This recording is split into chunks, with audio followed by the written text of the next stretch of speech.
break a sweat. IcklePickle on stars with Tombi by your side. Cockney wit and laughter worldwide. Hanayama stomping a kaiju supreme. Germany meets Japan, a Godzilla queen. He's the mighty Green Ranger, hero to all. Swoops in daily, answering the call. Misfits united, we're hilarious blend. Discussing the chaos right to the end. So grab a pint, pull up a seat. The Hump Day Chin, watch a Wednesday treat. We'll chat, we'll rant, and we'll laugh till we fall. Midweek madness for one and all. It's the Hump Day Chin Wag. We're having a ball. From TV to gaming, we're covering it all.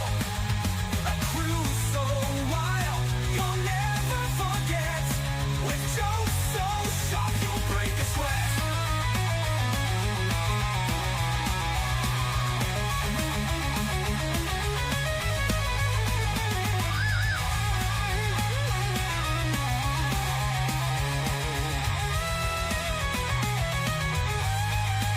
From Brits to Yanks and Germans too, this quirky crew's got laughs for you. We're breaking the news and breaking the mold. The Hump Day Chin Wag is comedy gold.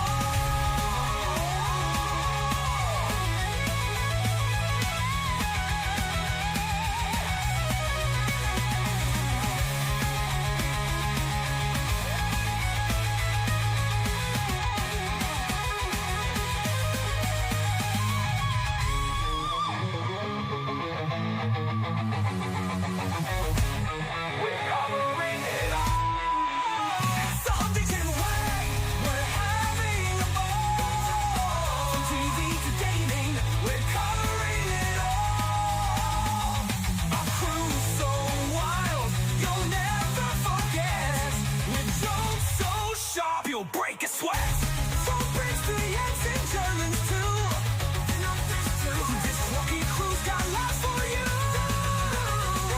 We're breaking the news and breaking the mold. The Hump Day Chin Wag is comedy gold.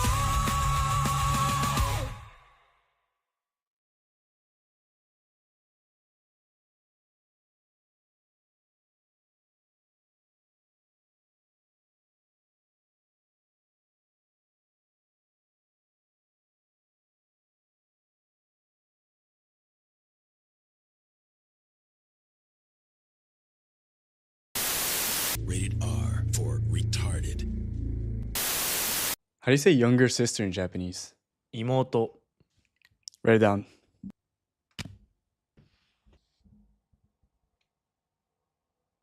Oh, the left part is woman. woman? Not yet. Not yet, woman. Younger sisters could be a woman, but Older sister. Woman? Market. Woman in market.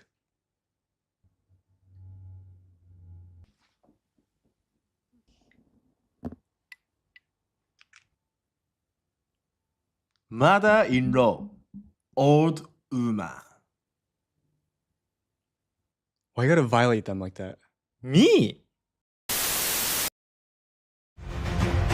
This is what Christopher Columbus saw when he pulled up to America. He pulled up and never pulled out again. Are you sure this is India, Captain? Shut up, Diego, the boat's COG. Passport bros, my boy has Amazon Prime. What's her only crime? 10 out of 10 would colonize. He came, he saw, he came. Y'all, what's her smoke signal? What's her only pipe? Taking colonizer. I would make Genghis Khan proud. King Arthur himself wouldn't be able to pull me out. We ain't going back, Diego. What's her only huts? Columbus lost gallons. Columbus, shut it.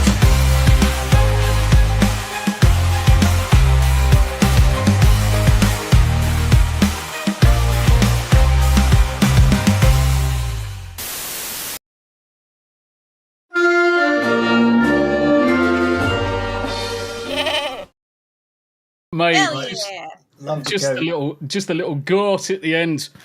Hello, ladies, gents. Welcome to Hump Day Chinwag, episode number 61. We're in a big Oh, fat getting close. 60s, mate. And I may have got someone queued up for episode 69. Cough. Hey. I can only not wager Mark. a guess who that might be. I need to give him a shout basically a couple of weeks beforehand because he doesn't know whether his wife sorted anything out. But hopefully, episode 69, he'll be slipping in. So thank you, ladies and gents, for Pun intended. joining us. Today, we've got another smashing episode. We're going to talk about everything from immigration statuses of aliens to video games, TVs, news, films, and all that good stuff. And as fun. always, the way we end up doing this is we go around the room and say hello to everybody. But the first thing I want to do before we go, over up in that top corner, you can see the total goal and the amount raised for Scooby's Give Send Go. And you can see the link above. It's in the pinned chat over on YouTube, over on Rumble. If you've got $5, just $5, I'm going to grift this one. I'm going to push it. If everyone's got $5 and 200 people watch the stream today, that's a lot of money raised for Scooby. So in desperate need, go check out the Give, Send, Go. Do be generous if you can be. Shares and prayers are also accepted, guys. So let's go around the room. Let's spank the monkey. And let's say hello to Smu the DJ. How you doing, bro? Hi. I'm doing pretty good, man. Still with family. And yeah, it's been good. I feel a lot more rested now that I've taken this break, and I can't wait to go back to streaming very soon because I've been like in other people's chats, like Project Eggroll and yours, or looking at yours and other people's chats as well. And it's been weird, because I catch myself thinking like, maybe I should stream with them. Like I'm not even home yet, so. Yeah, as soon as I'm back home Saturday, it's back to the regular stuff, and I want to give my 200% as I usually do. But yeah, doing good. I've got coffee on me. Yeah, let's go. No, good. To be honest, every single creator, streamer, people on the panel, guys, always remember to take a break from this. It's so easy to get burnt out by the constant creation, the constant having to find ideas, especially if you're running more of a kind of like podcast scenario where you're talking about the news all the time, or you're generating guides or anything. It's very, very easy to run out of ideas and then get frustrated. Video games, not so much, but guys, take a fucking break from this shit. There is a wide world out there. If you want to go see family, do it. If you want to go touch grass, do it. Take yourself off for the weekend, go some fishing, even if there's no fish. Just cast the rod and get wet, kind of thing. Yep. Jack, Basically. how you doing, brother? I'm doing very well, thank you very much. It's good to be back in the streaming schedule. I took a week off last week, as you all know. I was looking after the dog for me folks whilst they were off on holiday, and it was a pretty nice holiday for me. It's kind of the same as what Smu's doing right now. I took a complete sort of, social media blackout almost. I was barely on Twitter at all, and it was fucking-tastic. I felt so much more refreshed coming back into the game, and so we've had at least 3 days of consistent streaming this week with no issues, and hopefully continuing on tonight and tomorrow with my other 2 streams. So yeah, everything's doing well, mate. Everything's doing well. Yeah. No, I'm glad to hear it, and yeah, I did pop into some of the gaming streams, and I've never played some of the games that you actually play, and I'm thinking, do you know what, Need for Speed? I don't think I've ever played any of them. The Need for Speed games are fun, honestly. Yeah, I don't think I've ever played any of them. I prefer Hot Pursuit. It's fast. It's for a modernish console, it's a lot of fun as well. It drives well as well, and you've got a whole range of different cars, and plus you get to play cops and robbers sort of thing.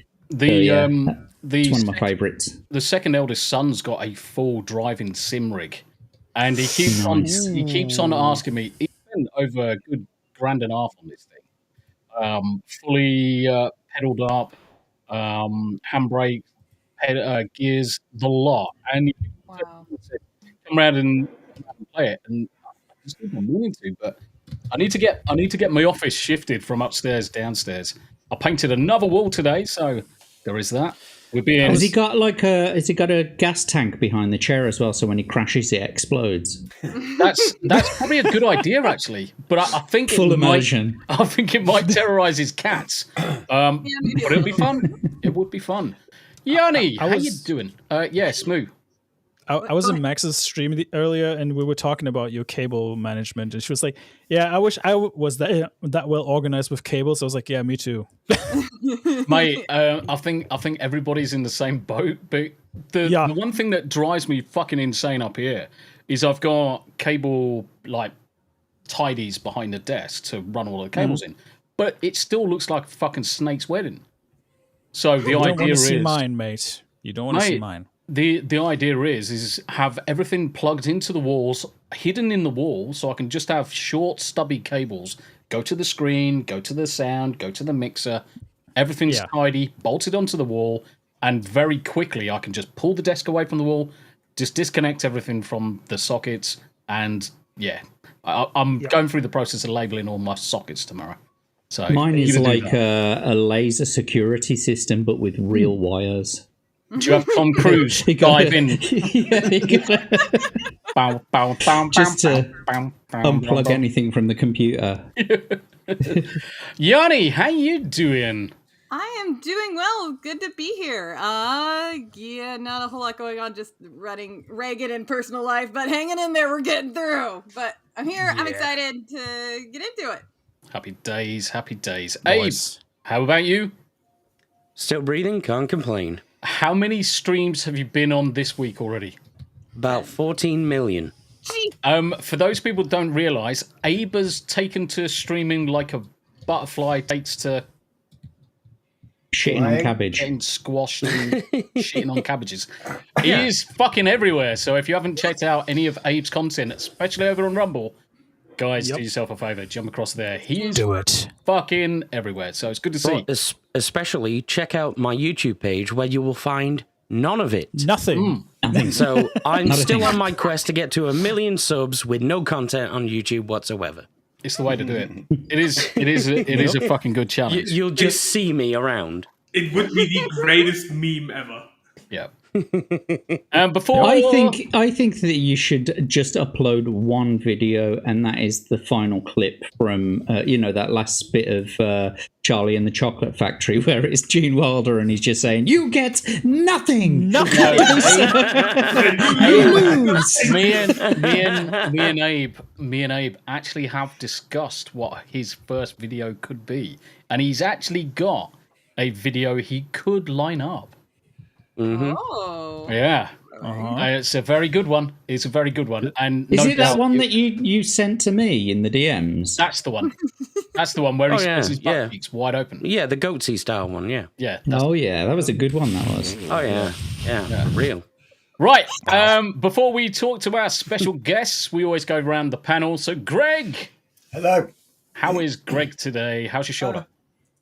Well, I had a bit of a back episode the last few days. I was playing board games actually, and on Monday, and I had to just send my friend home because I couldn't think, and I couldn't learn games. I couldn't think to play because I was in so much pain. So like, that's not good. It's been a bit shit to be perfectly honest. But I have played a board game, and I lost.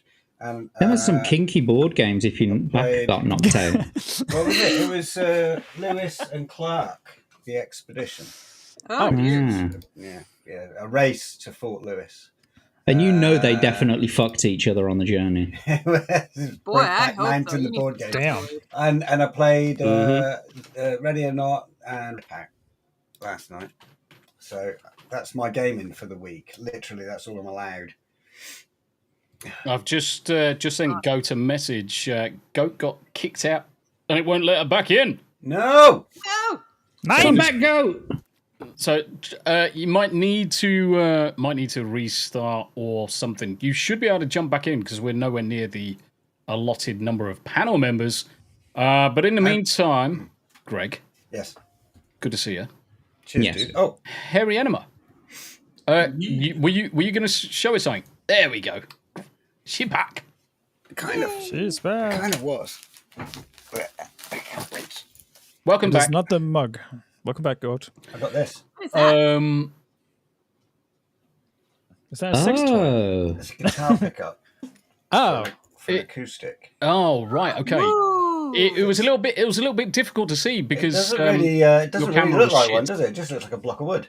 My camera's not shit. What the fuck? No, you fucking idiot. You're not fucking listening. It was constantly trying to flip between your face and the bloody object, and it couldn't focus on either. Unfortunately, it focused on your face. Yeah, sorry about that, guys. It couldn't tell which was the block of wood. Yeah, so it's one of those sound hole things for acoustics. Because I figured if I've got numb fingers, it's the perfect time to learn to play guitar. I don't know about your pain. Great. I'm not entirely sure your logic is sound there, my friend. Well, I'm with Jack on that one. Can I give it a go? Do you intentionally phrase everything so that people can make jokes at your expense? Yes. Oh. Yes, we just yes, he does. Just happens. It's one of those things. It's like Greg is the X-ray girl of this panel. So X-ray girl, as we all know, she is very, very clippable, says very, very daft things quite often, and Greg is Asian. So may as well. And he can't drive. They just love to victimise me, Go. Yeah. X-ray. It's because you're so old, Greg. Yeah, you should say that. Gregu-sama. A couple of months younger than me. Good God. Harry Enema, how you doing? And doing the usual thing. Like, obviously, over the weekend, a certain Discord group chat has been torpedoed harder than, like, fucking every nation on the face of the earth in history. I'm looking forward to Anime After Dark because obviously... And I'm not sorry. Yeah. No, I mean, the thing is last week I wasn't able to do as long a stream as we had expected, but I wanted to support Levistro and Dragoncast. But obviously this weekend, I reckon we should do 3 or 4 hours. Obviously, Abe's going to cry like a bitch. What time do you have to be on Samael's? Well, normally it's 11. But he's not streaming this weekend, so... So Abe's streaming right now. It is... He's doing 2 streams at once. It is fated, then, that we play massive catch-up on every single last episode. Yes. Which is good, because I'll be home too. A colossal episode, yeah. Yes. Yep. And that means that next week we can immediately go into Sakamoto Days and the second show, which I have to recommend you 3, and then you basically have to throw a dart at the board and be like, that one. Yeah, I want that one. It's acceptable. It's acceptable. We can do that one. Yeah, no, but obviously I have just absolutely bombarded the fucking group chat because over the weekend the Anime Expo was held, and we got some news, and the chat I believe got 31 posts in like fucking 3 days. Some news is an interesting way of putting it. Yeah. Again, I'm not apologizing. Fuck you guys. No. You have been warned, all of you. Do you hear me complaining? Do I care?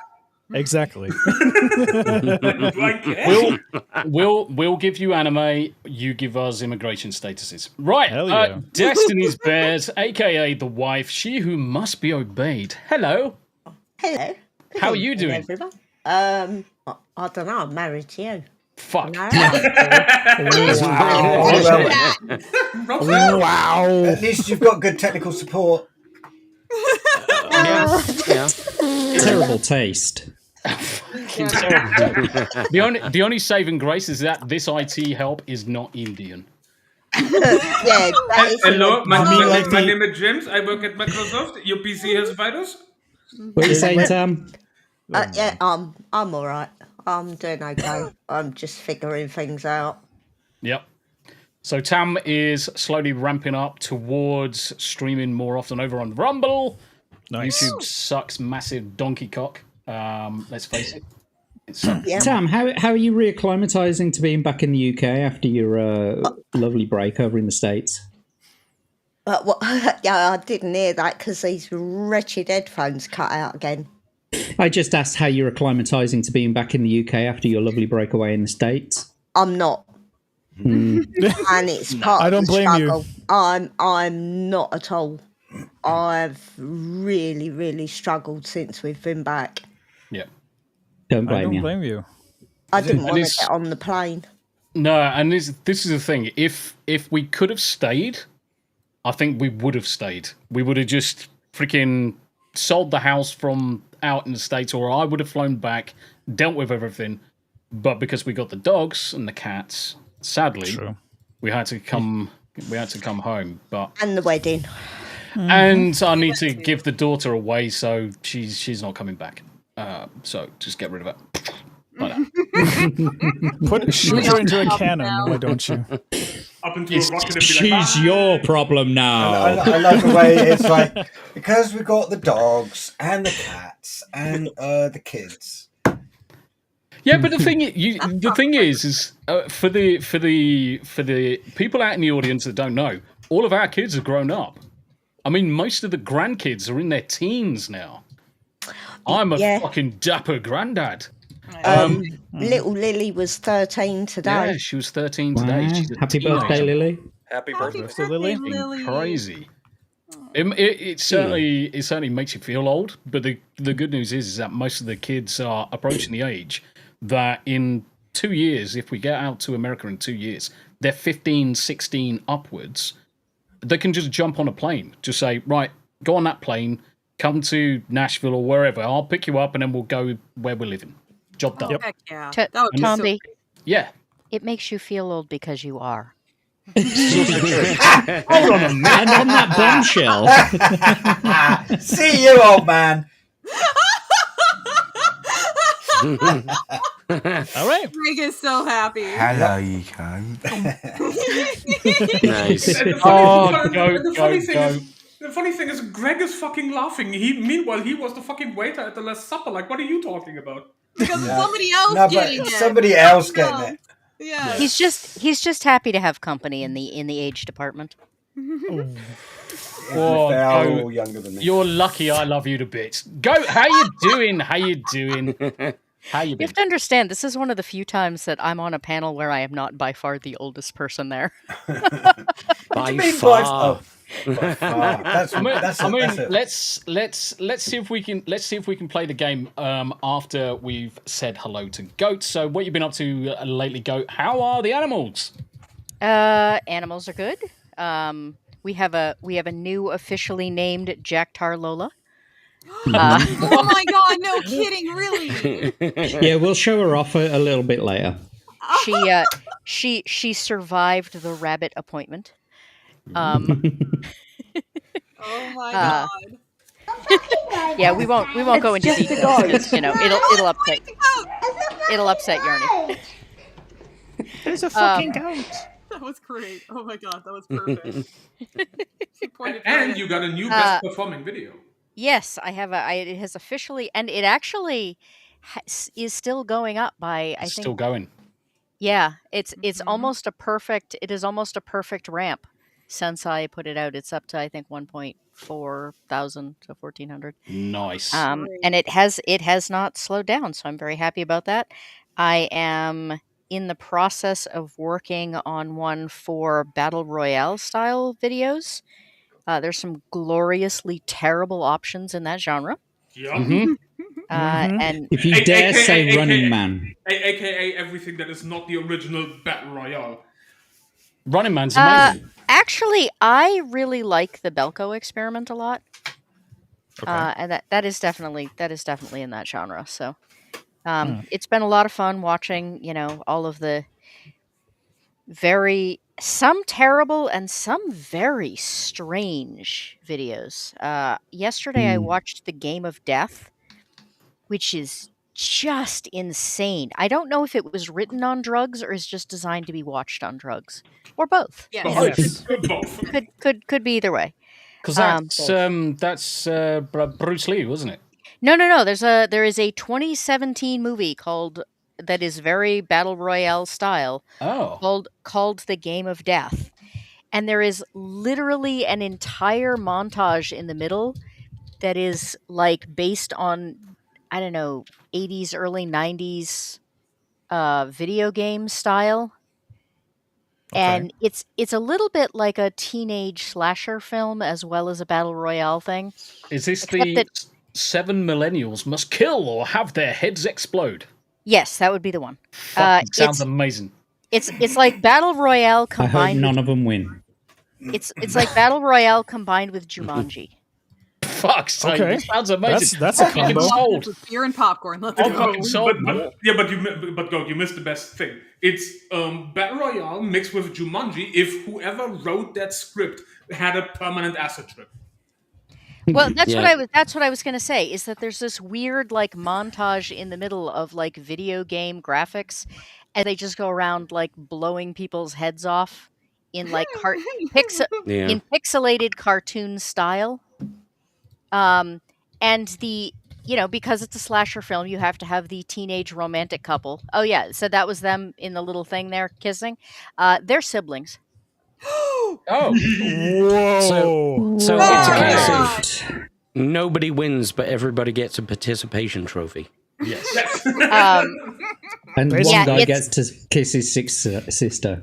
Yep. Yeah, so there's this whole thing like at the beginning of the movie where everybody teases him about being in love with his sister, and then when it determines that like they have to kill or die, he basically just goes on this massive killing spree in order to try and save her, and then they make up.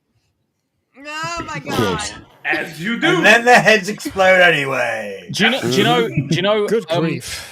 At the start, I was like, I'm fucking sold. I fucking love the sound of this, and I'm like, yeah, right. no. Maybe I won't. There's not. I think the point must be that no one would actually do this unless they were already a little fucked up.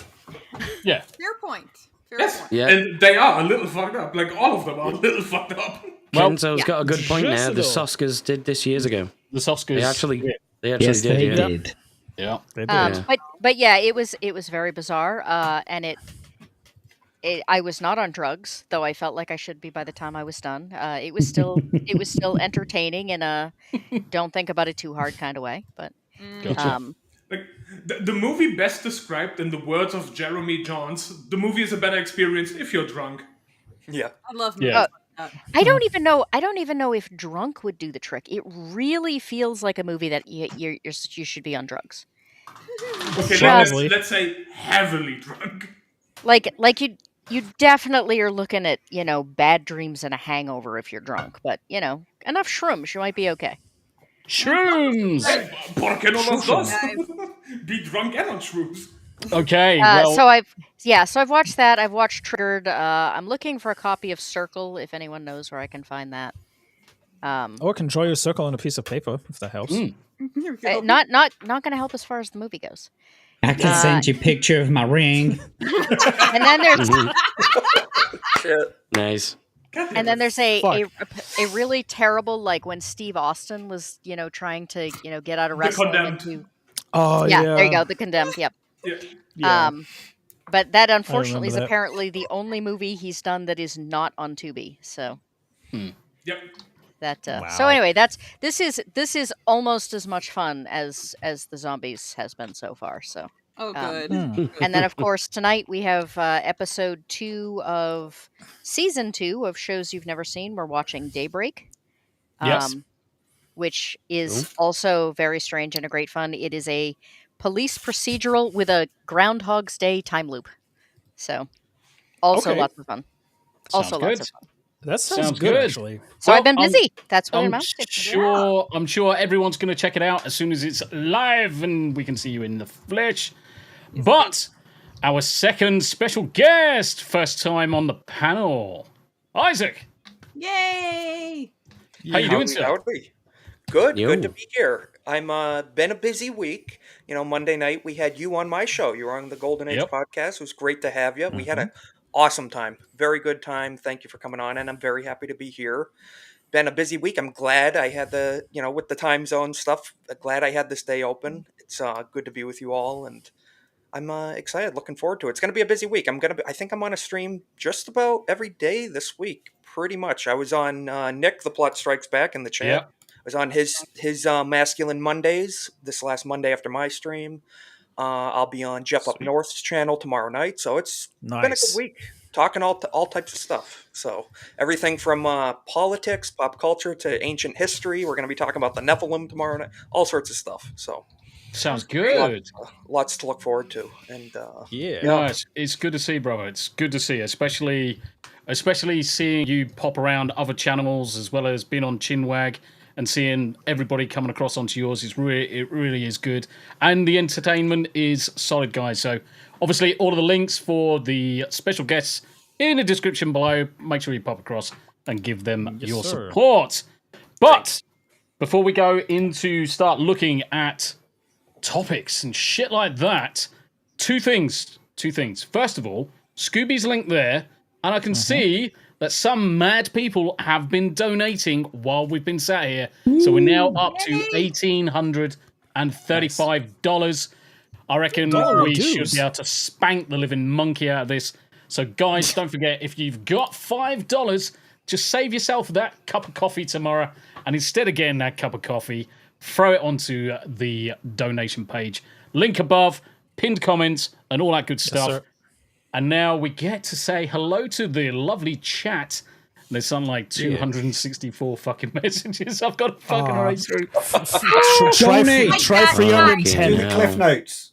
Donate. It's $5, you brokey. $5. Dollars. There's a couple of things I need to do today, and I want to. Oh no, that's the point. Where's Paul? He could just tell them all to collectively go fuck themselves. Go fuck yourself. Yeah, I mean, he's sitting on a pickle again. Yeah, he's probably sitting on a pickle. He's probably sitting that on a pickle. wouldn't surprise me. So let's say hello to the lovely chat. Legatus, the mod who is busier than every other mod combined. Good to see you. Good to see you. He's busier than Jesus. Busier than a whoe's drawers. Yes. Who's more busy, Legatus or Ape currently? Like, what the fuck? Yep. We do take into each other. I want to highlight Theta here. Theta at a grid. Welcome. Good to see you in chat. Is also doing a charity stream straight after this. So we are going to raid his charity stream. It's in aid of Scooby Pop. Links below. Make sure you support Theta as soon as we finish the stream here. Good to see you, brother. Good to see you. And then Peepers! Nuzzled in. Peepers! Living a dream, as always. Keeping himself warm. Lisi! And the good to see you. Good to see you. Lisi! Peepers sounds like a Japanese person trying to say peoples. Peepers. What up, my peepers? Ah, sorry. Ping pong. Peepers. Barry H.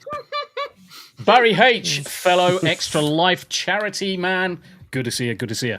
We are going to be joining Barry H at some point to do a combined charity stream. It's good to see you, brother. Thank you very much indeed. And then this Scooby yourself. How you doing, Scooby? Hey, Scooby. How you doing? How you doing? It's good to see you. Unfortunately, Rick is here.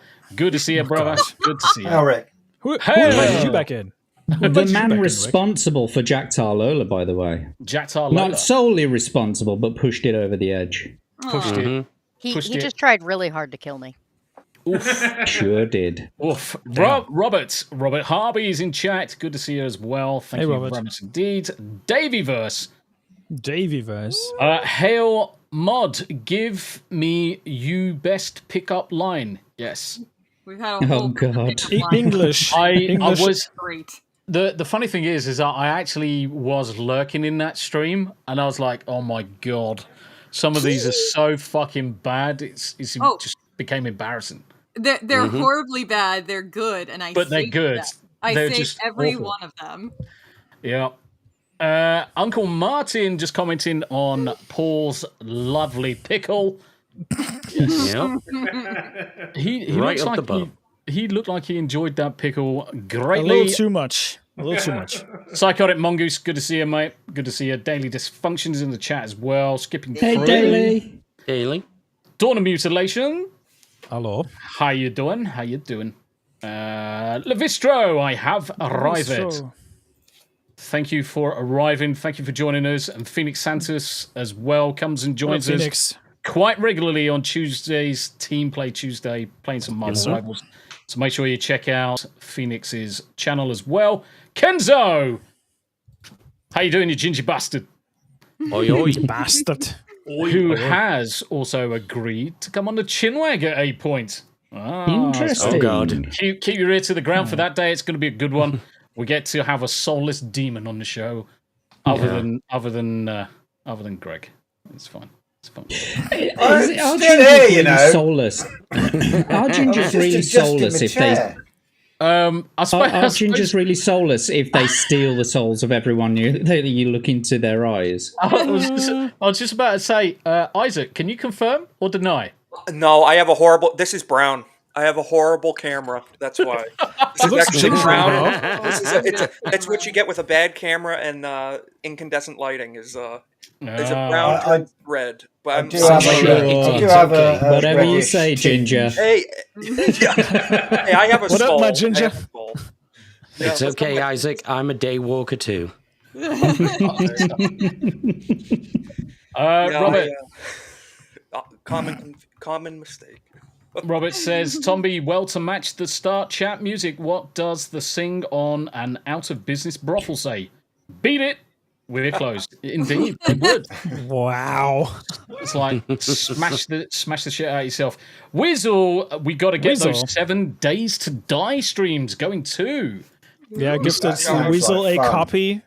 I gifted Weasel a copy because I had like an extra copy left of the game. And he was like, yeah, we should stream this at some point. I'm like, yeah, we probably should. That sounds like a really good idea. Yeah. 7 Days to Die is fun. I've Especially when you mod it got correctly. it. Major Zap was desperate for me to play it as well. It's just I was playing so many other games at the time, so it was not I was impossible. just watching a 7-day stream earlier on. He's the best furry in our community. We appreciate him. He is. Yeah. He is. Mr. Brown Alliance as well, over on the Rumble side. Good to see you, sir. Good to see you, sir. Ganadorn, 40 Ganadorn. minutes in the future chat. Actually, Well, you weren't. Right. You're 1 minute off. Holy well, shit! What's the timestamp? technically, he is 10 minutes out because this was 35. Oh no, this is 30 minutes. So he was 10 minutes out. It was 30 minutes ago. But Not he bad. Not bad. anticipated it very well. Fucking Well playing a done. long game. It's Silent not easy Night. being a time traveler. No, Silent Night's in chat over on the Rumble side. Good to see you. I hope Dazzy's doing well. Yep. Skipping through, just saying hello to those people I haven't said hello to already. And then we're going to get going. Sergeant Giratina. Hey. How you doing? Good to see you. Good to see you. Andy Matthews. Andy Matthews. Hey. Thank you very much indeed. Guys. We do have a little cameo real quick. Oh, good to see you! I really love my pickles. He misplaced his pickle look. Hey, Chad, go fuck yourself. Go fuck yourself. Ugh. Nobody touch my pickery. Oh my god. I have lost my pickle. Can you shove one in my mouth? Kurva mać. Malaga. Malaga. Lisi, how you doing? Oh, we have XP on here. Yes, we do. Yeah. Unfortunately. Yeah. YouTube is doing YouTube things. YouTube is They're being kind gay. of retarded. I don't see it. That's because you never talk in anybody's chat. Yep, exactly. The second you start interacting, Greg, believe it or not, people will talk to you. I've always chatted in a pop-out. Could be the reason why. Could be. Dragon Masters in chat as well. Good to see ya. Thank you very much indeed for joining. Skipping through, who haven't I said hello to? Melvin. Melvin's in chat. Yo. Grizzle's in chat as well. A bearded, boobless X-ray girl. Yes. Yes. Yes. Uncle Martian, for your information, my ice cubes are still in the Yarny tumbler cup. Nice cold water. I was hoping he didn't say something else, because obviously the first line just basically said, for your information, my ice cubes are still in Yarny. I'm like, You know, what? I filtered that. You didn't have to point that out. Thank you. Well, guess what? I'm happy to oblige. I'm happy to oblige. Tough shit. Uncle happened. Martin's ice cubes brings all the boys to the yard. Yes. Shake it, but start. Peeper's just coming in. Yanni is pregnant. This is a statement. It's not a question. And Nick, the plot strikes back, gifting 5 Tombi memberships with Nice. Daily Dysfunction, What's up, Nick? Weasel, Uncle Martian, Scooby Pop herself, and the Eclectic Goat. Thank you very much indeed, sir. Absolute Thank you, pleasure to have you on the show the other week. Yeah. Thank you. Thank That's you. incredibly generous of you. That's incredibly Thank you, Nick. generous. Skipping through, and of course, Nick himself. The plot strikes back. How you doing, brother? How you doing? Right, okay, skipping through. Ronin the Crusaders with us. Hail, chat. Ronan. Ronan's up, a man? good one. Yep. Yeah, Ronin's a good egg. Ronin's a good egg. In fact, do you know what? Everybody, and Ronin just Everybody. says, Isaac. That's how on the film comics explained with his Australian accent. He says Isaac. It's like Isaac. I'm a meme at this point. Yep. Absolutely Nice. amazing. Absolute fucking amazing. Andy Matthews for the 2 dib dobs. Congrats to Yanni on her pregnancy. Meow. Kitty. That's one way of. Is there an airplane landing on someone's mic or something? It was a motorbike that drove Oh, right, past okay. my place. I was wondering. I was expecting to get fucking landed on or some shit. It's like, shit, the ceiling's coming down. Fuck. Mate, it wouldn't be the first time. Star Wars Marvel purists. Fucking hell. This motherfucker's going to get fucking banned. Microwave tea. Oh shit! Let freedom ring. Teabag Okay, it. that warrants a 5-second timeout at least. Oh, please. You've got to give him at least where the fuck is 2 he? minutes. Okay. He's hiding. How do you do it for 5 seconds? You can't. Well, I you think can't. 10 seconds is the shortest. About 3 Right, okay, strokes. a minute. A minute. About 3 Right, fucking there you strokes. go. Right, there you go. 1 minute. There you go. Tracy Reeves, I'm here for a bit. Hello, Smu the DJ, Legatus, Hi, Tracy. Galadon, etc., etc. How you doing, buddy? Hey, mate. No, Jonathan- not etc. etc. Say every single one of our fucking names in the chat. He doesn't Say my name. He doesn't say. Alphabetically. He doesn't say hello to me anymore, wanker. For me. Jonathan Stevie, hello, you fancy fuckers. How you doing, mate. Jonathan? love Hopefully that. you are chilling out. No, Tracy Reeves did actually say hello, psychotic mongoose. Wow. Hello, my gingers. Hey, Yeah, my Tracy. gingers? Gingers. Gingers of the world. My unite. ginger. My gingers. If you Right, rearrange the letters in ginger. Yeah, we know. Only a ginger can call another ginger My a ginger. favorite racial slur. Yeah. True. Isaac, have you seen the Tim Mincin Prejudice song? I don't think I have. No. Okay, we're gonna have to play that one then because we need to bring you up to speed. Ron is right as well. Hello there. Good to see you, mate. Good to see you. Who else have I not said hello to? I think I'm Dermy. Yeah. Tracy Reeves says guilt trip. Motherfucker. Yes. Yes. Yep. Yes. Yeah. Dermy you're Wormy getting just says gear. Dermy. Dermy, I need to get you on. I need to get you on the chinwag as well at some point, mate. Do me pink. But actually, we rattled through that. We rattled through that pretty fucking quickly for a solid 47 minutes and 25 seconds. Holy The intro is complete. I was expecting that to last till like an hour and 20 minutes. It's good job we've got loads of news stories to talk about. You mean like last week? Yeah. Exactly. Based off of history. I sort of thought I was just gonna, sit here and crochet quietly while you guys did all of the intros. I didn't expect to actually have to do anything. Well, Goat, joke's on you. You're working on Goat. Yep. So, in order to answer a question that I've just posed. Oh God. Yeah. Oh, that one. Yeah. We won't listen to everything. We'll listen to the important bits, and then we'll skip back. So obviously, Tim is singer-songwriter, comedian. He is fucking batshit insane. If you haven't watched this yet, make sure you check out his content. Tim Minchin is insane. He is fucking batshit fucking crazy. Oh yes. But he's also fucking funny as fuck. A legend. This is a song about prejudice. I fucking love it. And the language of prejudice. And I just have to say, I love the way he says and the power of the language of prejudice.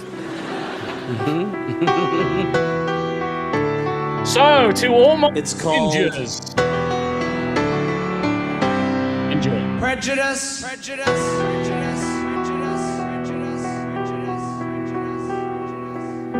In our modern free-spoken society, there is a word that we still hold taboo.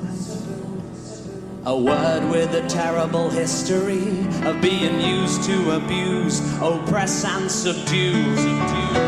Just 6 seemingly harmless letters arranged in a way that will form a word with more power than the pieces of metal that are forged to make swords. I love the way he says it. Swords. Like R and an E, an I and an N. That's the way he looks. Letters all jumbled together have caused damage that we may never mend. And it's important that we all respect that if these people should happen to choose to reclaim the word as their own, it doesn't mean the rest of you have a right to its use. So never underestimate the power that language imparts. Sticks and stones may break your bones, but words can break hearts. A couple of G's, unless you've had to live it. An R and an E, even I am careful with it. An I and an N, in the end it will only offend. Don't wanna have to spell it out again. Wow.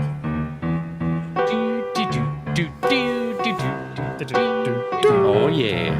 Yeah.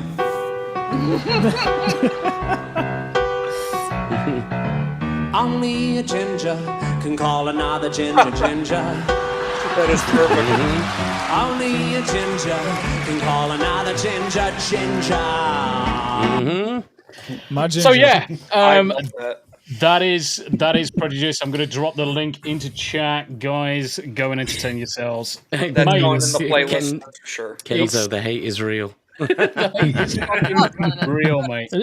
Here's a challenge for you folks. Here's a challenge for you. Drive through a black neighborhood and play that song on blast. Maybe no. Do it. Well, it depends on where you live. Yeah, there we Do go. it at a Black Lives Matter rally next time. It's not advice. Don't sue us. I'll wear my bulletproof vest when I go, though. So There you go. I'll take Also wear that a helmet. challenge. But the biggest danger is the fact that I can't drive more than anything else. So Well, you can get an Uber driver, mate. I think I would wear a bulletproof vest to a Black Lives Matter rally, regardless of whether I was playing the song. Yeah, pretty much. Yeah. Fuck that shit. Charity is just Precisely. hit 1935. We're not Wow. far from Nice. that 2000. And yes, thank you, wife.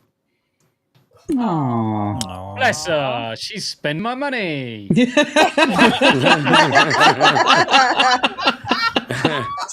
don't give a shit. Fucking it's Rumble's money. I don't give a fuck. Exactly. I'm spending our money. It's coming out of the housekeeping, Tombi. Right. Okay. So what's mine is yours, and what's yours is yours. Yeah. It's in the damn joint account. It's our money. Yeah, Tombi. I mean, she's got a point. She's got a point. I'll raise the question: how often do I use that joint account? You don't. Every payday, you use it to deposit money. Yeah. There it is, sir. No. It's honestly, guys, it's going to a good cause, and I'm pretty much tempted to drop the entire of my Rumble creator shit this month into it just to give it a push. Guys, it's for a fucking good cause. So if we can all do $5, it fucking sends this thing stratospheric to get it done. Get it done. Let's look after Scoobs. Let's look after Scoobs. Bloody hell, Rick Cleary. What did he say? You don't want to know. Only a nagger can nagger. Yes, you are correct. And that would be for Naggardal, actually. That would. I mean, you can say nagger or nogger, and you can say ginger or ginjois or gua. I met somebody. Ginjois. I shit you not. I actually met somebody who didn't know what a nogger is. Really? Yep. Really? Wow. Holy shit. And they're my age, and I'm like, you never had that ice cream before. Like, The funny thing is that I know of something else that's called a nogger or a nog, which is a 2x4 batten between studs in a wall. Yep, that's also a thing. Yep. I remember noggin the nog. Does that count? Noggins. Yeah, noggin the nog. I know eggnog. Yeah.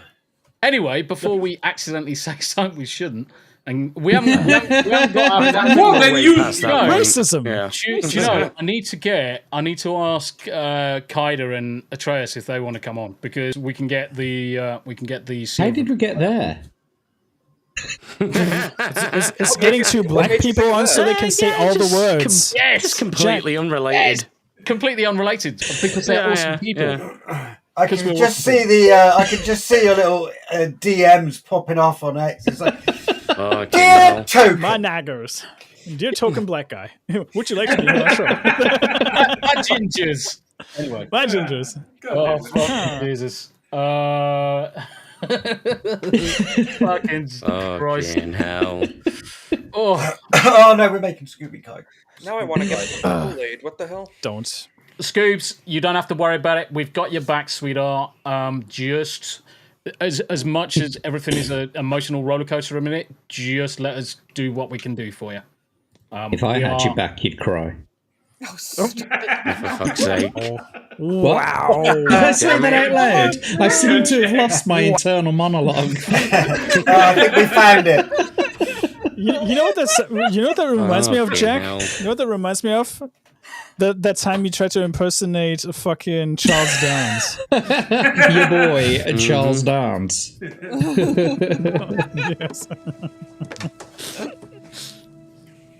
Yes. Nice beaver. Man. Thank you. I've just had it stuffed. Stuffed. Let me help you with that. Fucking Frank Drebin. Legend. Oh, dear me. Well, I've managed to extend the intro to 56 minutes. So that's not too bad. That's all right. That's all right. Fucking hot as balls in this room. Yeah. It has been a hot day over here today, mate. Mate. Yeah, apparently we're going to be in for another heat wave.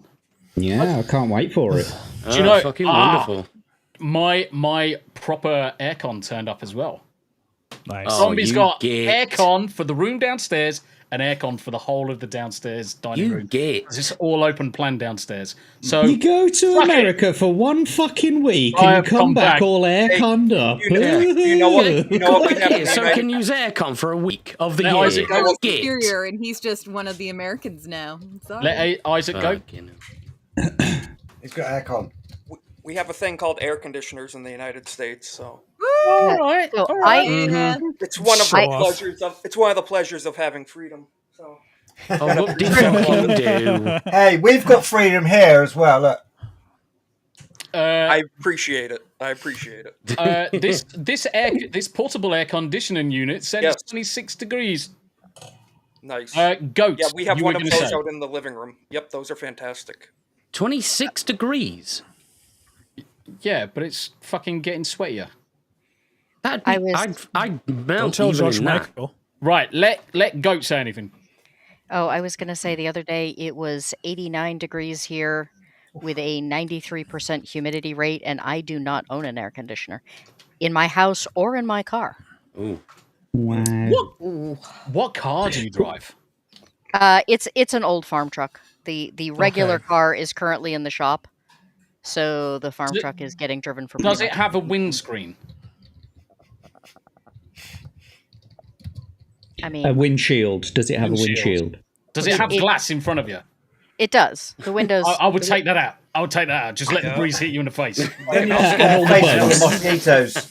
Oh yeah, I forgot about them bastards because they're as big as fucking hawks.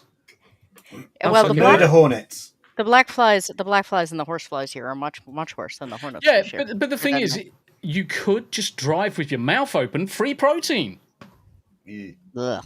That reminds me of all the time when I was riding a motorbike. You could wear like a motorcycle helmet whilst the screen's out.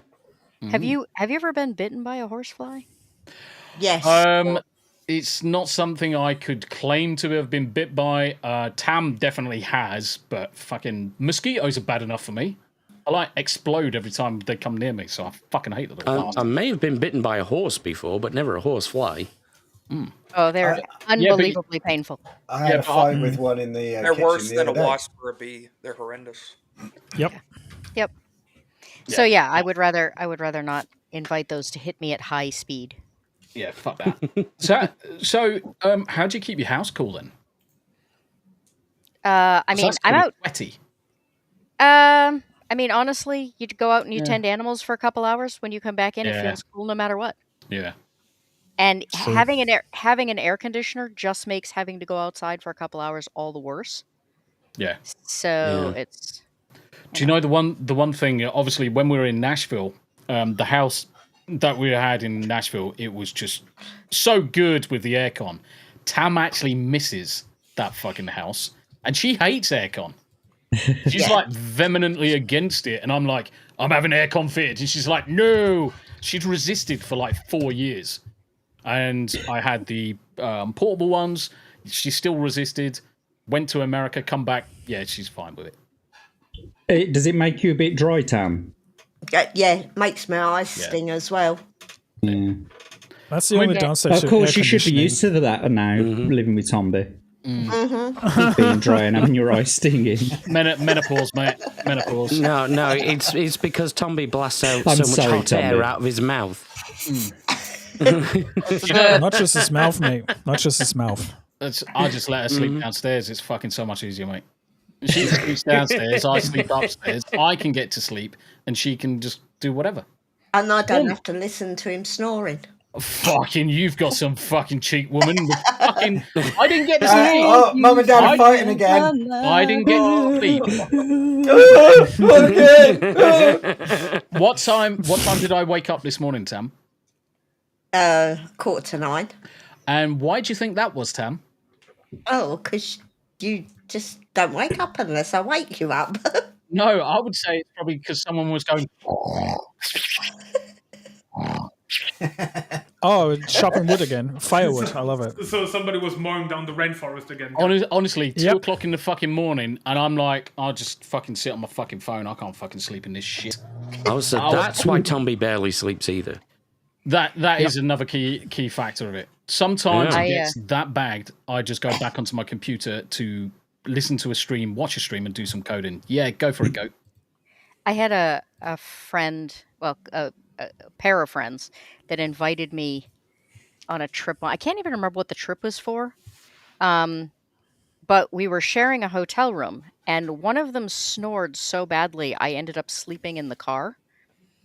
But in the meantime, I went out on the deck to try and, not smother him in his sleep. And the hotel room next to us, the door cracks open. This guy pokes his head out, and then he yells back into the room. I don't know. It must be a bear or something. Fucking Damn. you do? He was so bad. He was so bad he had woken up the people in the room next to us. Fucking hell. Well, it's like that sound bite that goes around that. Oh, you know what I mean? There's this one sound bite that keeps getting played. That's actually from a video of a guy snoring. That's how he snores. It's I'll let Tam explain this one. Right, so we were asleep one night. We got woken up. What sounded like a motorbike revving its engine outside our bedroom window. We both got up to investigate, and it was actually Lee. It was the son. Wow. And he literally sounded like a motorbike revving. He was that loud. Fucking absolute bananas he was. And it wasn't just a little putt-putt motorbike or anything like that. This was a fucking nasty Harley chopper cross. It was like... Look, I just want to highlight Battery H's comment right here. I mean, that goes without fucking saying. That goes without saying. Just call that's worse than shot, basically. that's worse than the smoke detectors in a black neighborhood. Beep. Chirp. Beep. I was in total denial that I snored for a very, very long time. I knew that I snored occasionally if I drank heavy or that sort of thing, because I've woken myself up snoring before. Yeah. But I was like, there's no way I do this regularly until my baby mama recorded me, and she was like, "Yeah, this is what you're like," and I was like, "Holy shit, that's my mother." That's my mother snoring, that is. That's not me. Because I grew up with a really loud snoring mother. And then you started wondering why your mum was sneaking into your room at night, sleeping next to you. It was an underscore. That's a challenging I always wank. know when my nose and my You sure that's what it is? Yeah. There is trying to smother me in the night. Yeah. Don't give away Smother you, yes, sure. We'll go with that one instead. Every now and again, I have to be careful on how I sleep because I just try and suffocate myself and just stop breathing. I do that while I'm awake, mate. Yeah, I'm not sleeping whilst I'm doing that. It's like early onset sleep apnea, but I've just never been diagnosed with it. But I just stop breathing altogether. No. Once you have periods where you stop breathing, you have sleep apnea. Period. Yeah. Yay! One day. Damn it. Sexy asphyxiation. So I was going to say for me, my father has the sleep apnea mask that he puts on when he sleeps and stuff to force the air. It's like, yay! I don't want to get to that point in a few decades. Yeah. No. But we'll see. I do blame it on the weight, which is another reason why I've just come off all of the fizzies and all of the carbs, and I've gone back down below 15 stone again now after America ruined me. Bastards. In 3 weeks in America, and I put a stone on. It's like, holy shit. I just took off and I'm working on taking off another 20, so we're getting back. I let it go this winter. We had a very long, heavy winter and staying inside a lot, so getting outside and working out more feels Shaka Zulu's in the chat. Hey, Smu! That's the taste of freedom. Rick says, I have to sleep propped up to prevent sleep apnea. Just lie down straight for a day. Rick, there's an investment called a coffin. You can prop it up and you can lie in it. I'm just holy fuck, guys! Jesus. We'll do it. Yeah, just lie down straight for a while in the coffin. Assume the vampire pose. Jesus, this is with the lid open. Okay, with the lid open. This got dark. It got dark. Fucking hell, me and Rick have bumped heads here and there, but what the fuck is this? No, go. It only gets dark. Why do you hate Rick so much, Smu? Jesus. Hey, listen, this has been 3 weeks in the making. Okay, he asked for it. I don't have a hard time believing that. I feel like I need the backstory for this now. Rick is just making a snide remark every once in a while about me and how I'm gay and all that shit, even though I'm not. And, It's true. Oh, no, It's sorry. true. So you're getting. I'll just say this: believe whatever you want, okay? I don't care. So you're getting overly defensive, is what you're telling me. Yeah, I was going to Like a save it woman. for this episode with so many Hey, guests, listen, but me and Smu are coming out. We're together. Listen. What? If you make a song about it like Will Smith did, you're very suspicious. That's all I'm saying. I'm gonna make an entire song about how I like girls. I really do. I'm like exactly. girls. Just for the record, chat, I'm putting Smu and Abe together because they are together. I am surrounding myself in the ladies. I don't want to catch no gays. That's it. Yeah, but you already caught Abe. You're dead anyway. You Are got you Abe's, avoiding mate. the You're male done- you're done gaze? for. Yeah, exactly. Are you implying, Can't Tombi, catch that it Smu's twice. the top and Abe's the bottom? What are you implying here with the layout? We're both switches.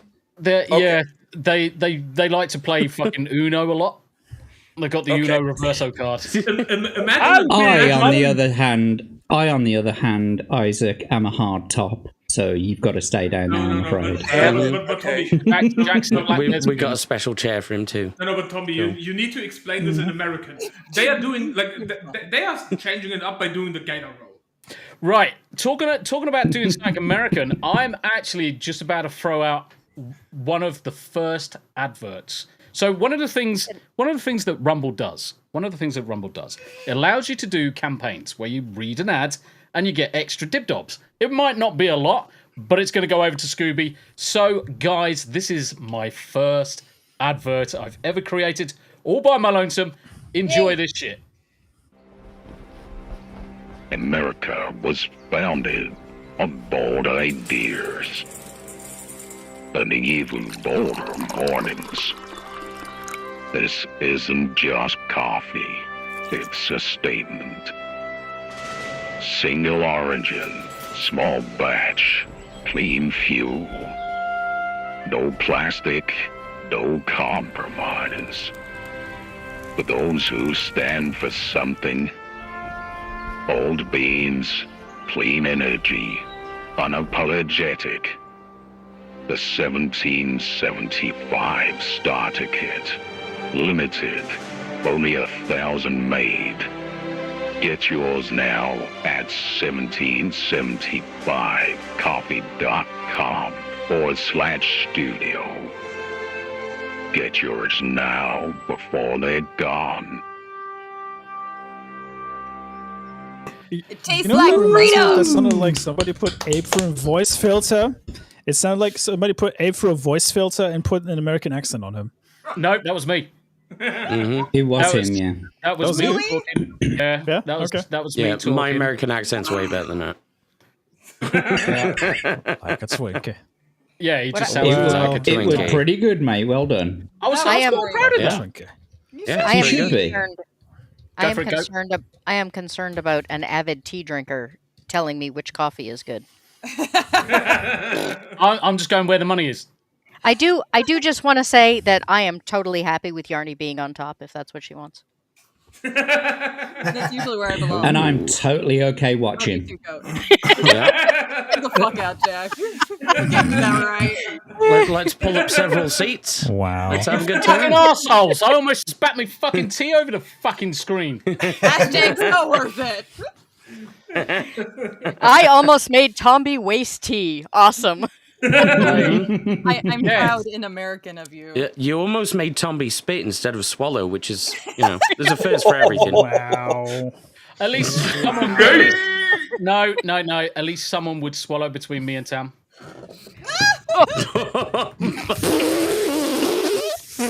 It's the Navy training. Come up there and smack him in the head. Jesus fucking Christ. Anyway. Oh, fucking All right, hell. on that note. Guys, I'm not saying shit. Eat more pineapple, Tombi.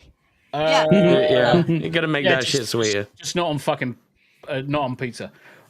So for those that want to know, I made almost that whole advert in Midjourney to create the images, to then turn the images into video, took it over to Premiere, got sound files and sound clips from Upbeat, and then used voice mod. Really? With the American President mod, which automatically plays the music in the background. Really? Yep. Nice. So there you go. That's how you do it. awesome. That's how you do it. Well done. How long did it take you to put that together? 25 minutes. No way. 25 fucking minutes. I did it at lunchtime. I believe. An advertising agency would have charged what, 15 grand for that, and it would have taken them 2 weeks. Probably, yeah. Wow. See, and that's why Tommy and I always advocate to do your own shit because it's cheaper. Yeah. And you don't have to get fucked over by somebody. Yeah. I love going for my own shit. It's great. But no. Yeah, I don't like taking a shit for someone else either. Yeah, but the thing is, a bit dicey. Smooth's correct, and this is the other reason why I do a lot of the video guides that I do, because none of this stuff that we're creating is out of the realms of anybody that's either on the panel, in chat, thinking about starting to stream, thinking about content creation. All you've got to do is have someone who's just willing to just give you a pointer and a steer in the right direction. And if they create a video guide as well, that gives you all the bases you need to learn just the basics. I mean, we all started somewhere. None of us are experts. But it's... I don't know what you're talking about. I am. Okay. Yanni is. I'm a pro. I'm a pro. Ooh. Well, I mean, you're perfectly right about that, Tombi. The tools, and thankfully to AI, it's a tool that any of us can implement, usually free or very cheap. In my case, the first post I ever had that got over 1 million views was a meme I made on my phone in 3 minutes using a mix of a cheap little Photoshop app and AI. And I did it, I think, sitting in my car waiting to pick up food somewhere. It's just like I had time. You post it and you never know what's going to happen. So take the initiative. Did you just calmly drop? Oh, it's a million views on it. I'm using an example. It's like no, you're fucking big G's from now on. Fucking Jesus Christ, the rest of us are pure scrubs. I mean, the first billion I made, I was so bored making my first billion. You know how much I made off of it? That much. So it doesn't matter. Yeah. I feel like this is the most appropriate thing to do. This is the most appropriate thing to do. Oh yeah. Yay! Hey, it's my pinned tweet. It was a JD Vance meme when that was all going around. Oh yeah, I did see that. The JD Vance memes, they're great. Yeah, because that was the I'm cover scientist myself. Yes, it was. Yes, it was the Norman Osborn. Yeah, I did a face swap and stuff, and there was like congressmen that reposted it, but like Grums commented, like it was weird. It's like, why did that pop off? I don't know. And then it's funny videos that you put 2 hours into editing get like 12 views. So, look at this fucking arsehole. Paul Hadouken. Fucking hell, Paul. My name is Paul Hadouken. I just woke up. Paul, fuck yourself. Hanayama, can we make it a habit of spamming oi on Discord for him so he wakes the fuck up? In his defense, he is a massive stoner. Yeah, I mean, that's no excuse though. I don't think that's a defense. Yeah. No. That just makes it worse, honestly. Paul's been hard grafting in June Awakening. Yes, I'm having to resist playing it. But I am playing, sadly, I'm playing my last stream of Baldur's Gate 3 after the show with Dominique. Yeah, sadly, work's just being too much for Dominique. So it's going to be our last one. So whilst I would say come and watch it, guys, make sure you just watch Theta instead. We're going to raid Theta after this show anyway. Because his stream is literally starting as this one ends. So we are gonna definitely finish up on 2300. We won't go past that this week. Just so that we can support Theta and all that good shit. Yeah. Looking at the numbers, have we got any more? All right, stop being gay, motherfuckers. Look at that number over there. It says 1935. I'm sure we can get up to 2000. Come on, bitches. Yeah. And also, Paul, that's not a defense. Like, you get distracted by dumb shit. all of us here could easily spend time otherwise. You motherfucker, just lie in bed and sleep, you lazy bitch. Also, he's Polish, but he gets more and more Latino the more I think about it, considering how punctual he is. He gets more and more gay. What do you mean? Yeah. I had a siesta this afternoon myself, so I mean, I get it. Paul, Hey, I'm 1/8 Polish, so do I get like a disability credit or something? Or yes, I mean, that is, you are partially retarded. Now the question is, what are the other 7/8? Do they cover it off? Anglo-Saxon and Finnish. So. Oh, that's fine then. So that's fine. Your partial awesomeness with Viking in you, and then you're subsequently retarded. So a little bit I would say that 10% a little bit of everything retardation has been bolstered by the 10% Anglo and Viking. So you're fine. Yeah. So I gotta say, Isaac, you've got an awful lot of American shit behind you for someone who's European. Yeah. Hey, that is the flag of Gondor. Gondor. Yep, exactly. So that's Tolkien right there. I got a little bit of your European representation. So now you're talking, Frodo. and that's I think that's a 13-starred flag. So that was 13. British colonies at one the point. original colonies. Yeah. Yep. Yep. Which my family did land here on the Mayflower in 1620. So I am straight off the line. That's cool. Yeah, I would say, Paul, that's about as much as a defense as the Maginot Line. Yes. Shades of Midnight. If you all saw me, you'd think that's not a poll, that's a post. Don't call Don't call it pollock. Ain't a pollock a fucking fish rather than a Polak? Yeah, I've questioned Americans about this. They've got this term Pollock, and we don't really have it in Europe. No, just the fish. Yeah, we say Polak, and we also say meathead as well. So yeah, AK is fine. Pollack is fine. Meathead, nice. Pollock is just a fucking fish. It's just a I mean, is that so far off though? Yes. Details fucking matter. Yep. Pollock is what we use to make fish and chips over here. As well. We use cod and haddock. Okay, yeah, we use those as well. I know we use pollock too, but and occasionally plaice. Plaice, yeah. I'm going to find our first topic, which was actually a really, really good segue. Talking about from fish to talking. Fucking hell, an hour and 20 minutes in. We get into the first topic. Easy. Let's go. Lightweight. Thank fuck we're not time stamping these. I'm just saying. Nathan, we fucking YOLO this shit. Yep. Director James Gunn's brother Sean, like who gives a fuck, reacts to Backlash. Again, is Manwich back yet? Sorry, Yanni. Yeah, you're back. Okay, he's back. Sorry, I had to look at him and be like, huzzah! Yes, huzzah. Yeah, he's back, and I was hoping to have the amazing one pop in on this because he's actually like looked into this a bit. So, but he has to gesture with his hands though while his hands are on camera. All right, I'm giving him the chair. Wait, hold on. He also has to. Well, let's get into it first. Yeah, Yanni. Okay, Yanni, we're fuck good. off. Yeah. Anyway, bye guys. Would have been weird if you'd have turned around and it wasn't him. True. Right. Okay. Listen in.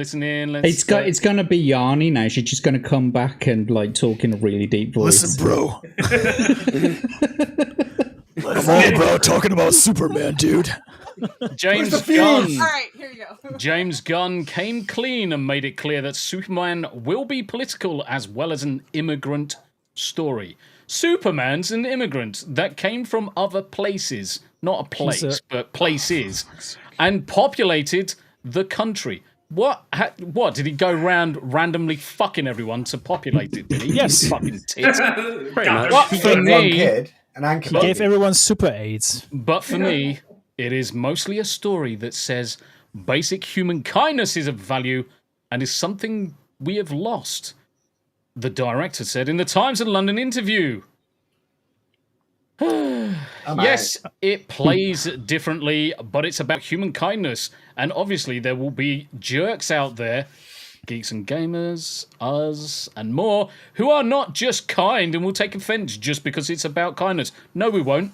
We'll take offense over the fact that it's a shit film, let alone anything else. But screw them, he says. The expected reaction was screw your swift. freedom. And many analysts labeling the film super woke, especially on Fox News. Well, to be fair to it, it's not woke. It's not a good film. It's definitely not woke. And Have James you Gunn. seen it? No, How do you know it's a shit film? Hold on. Okay. I didn't say it was a shit film. I said it wasn't woke. No, you also said it was a shit film earlier.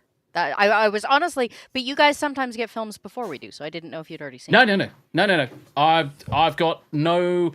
Whether it's shit or not, it's James Gunn that's essentially given the intimation that it is shit from his speech and his actions and his interviews with the Times of London. He's basically put words into everybody's mouths and tried to describe the film as something that it's not, or tried to describe Superman as something he's not, because he's not a fucking immigrant.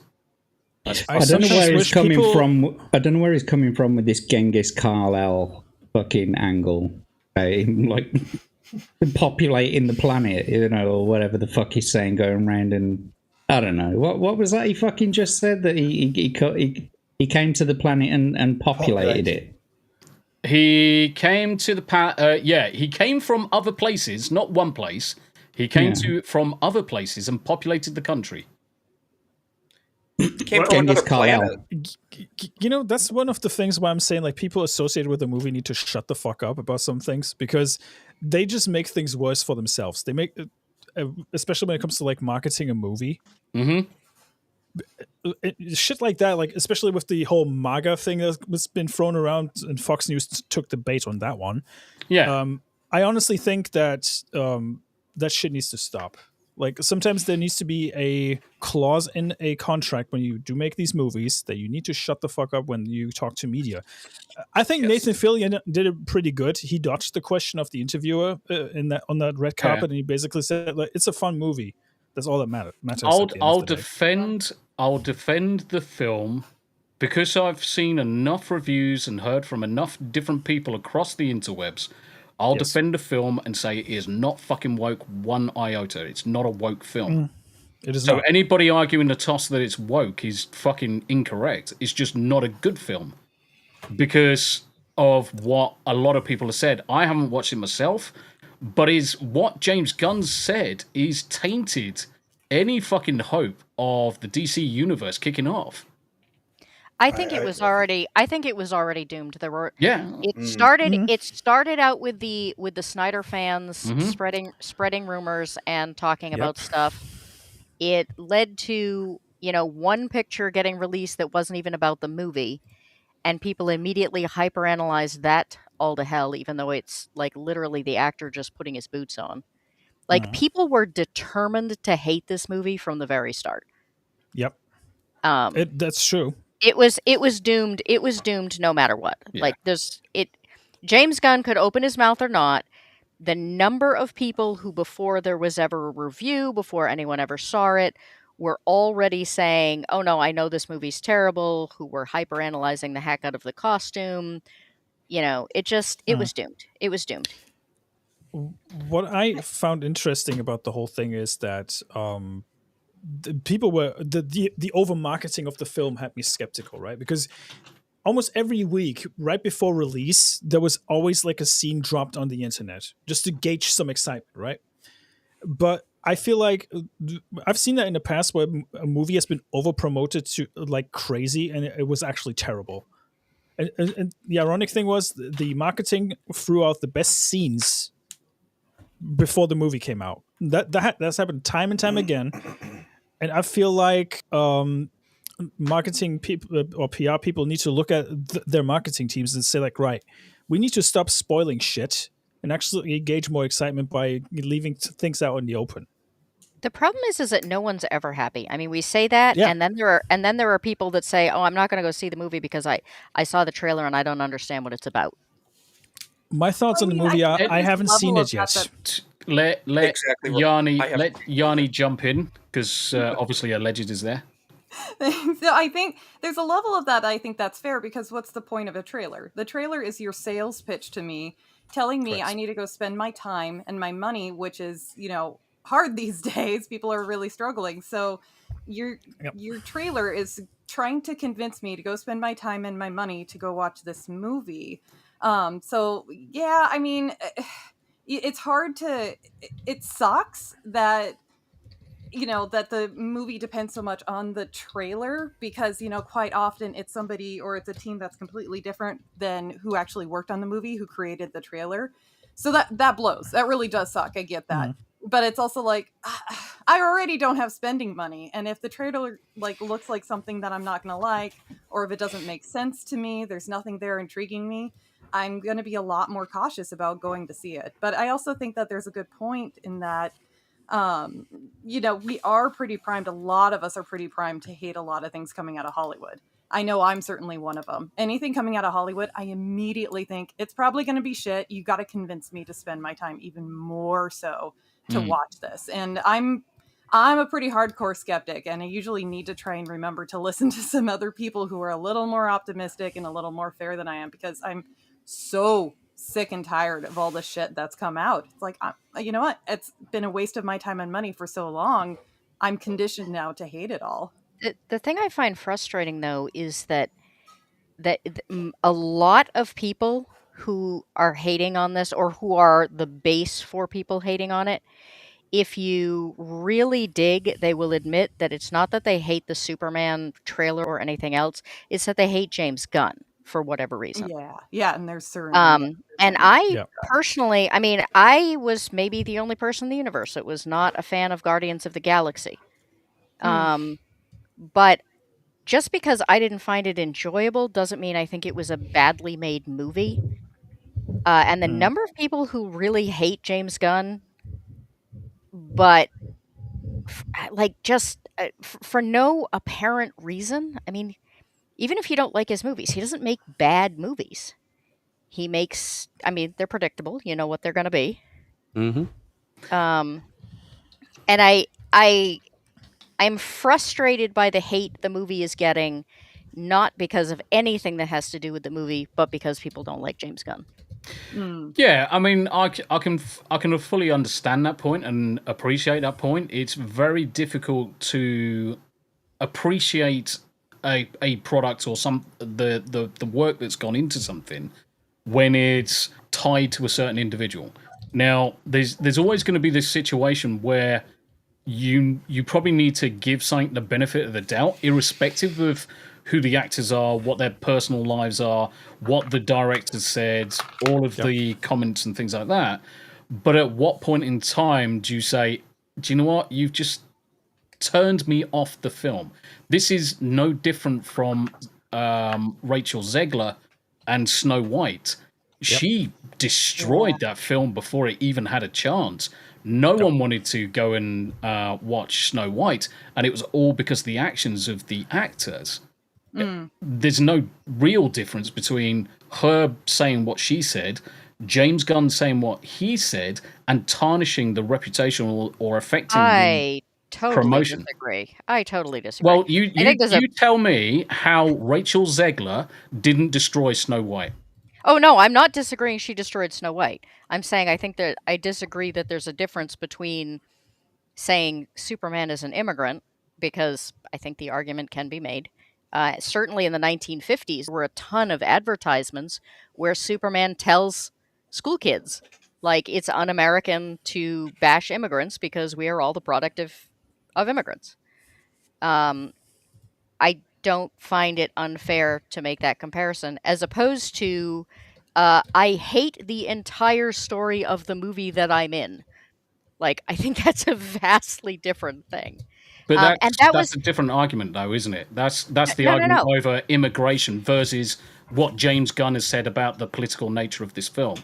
Yeah, but there's also another problem that you run into where Rachel Zegler has talked so much shit. Like, not just in one interview. Like, she has talked so much shit. The main interview that people give James Gunn shit for is the Variety interview that has been proven to misquote him twice.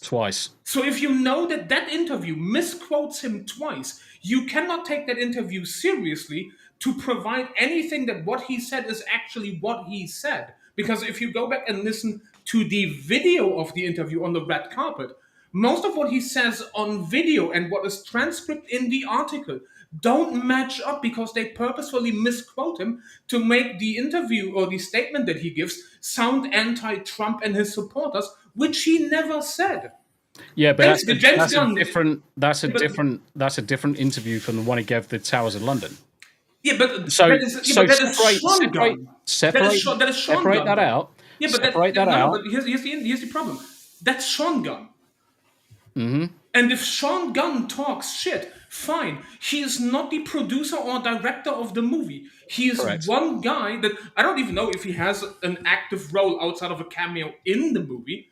So, okay, that's Sean Gunn. And Sean Gunn talks bullshit. Show me one movie, regardless of the quality of the movie, where Sean Gunn has not said something stupid because he is just a bumbling idiot. But that's not James. We're not arguing the toss that Sean Gunn is a fucking bumbling idiot. What we're saying is a very narrow interview with Towers London where specific phrases were uttered by James Gunn saying it's political, that he's an immigrant, and some of those things cannot categorize Superman, who is an alien who crash landed on fucking Earth. He didn't come here deliberately of his own volition, which is one of the main fucking caveats to calling someone an immigrant. Actually, that's not true. Actually, that's not true because there's when? an entire law in the United States that is based around children who were brought here by their parents who had no say in the matter, but they are still technically considered illegal immigrants. And if that is ever revoked, they will be shipped back despite having never been any place other than the United States in their lives. These are the anchor babies, right? He's not human. He's not a human being. Yeah. He's not human. But we have another laws. factor at play. Yeah, but for the law, there's another problem. Okay, the parents brought him on purpose into the country. Kal-El, Superman, didn't land on purpose in America. He landed on Earth. He could have landed anywhere. He could have landed in Canada. So if he'd been an illegal immigrant anywhere else, that'd be fine. No. What I'm saying is the law that you just brought up is when the parents bring you into the country unwillingly, unknowingly.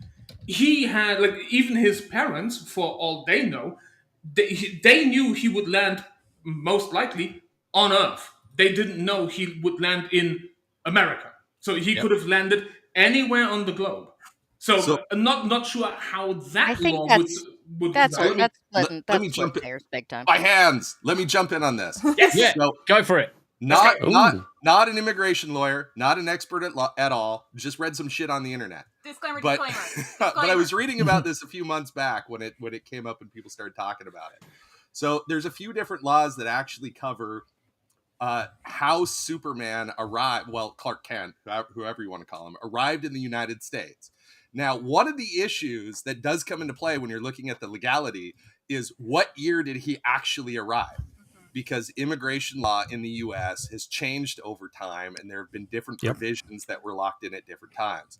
So it wasn't until the year 2000, for example, that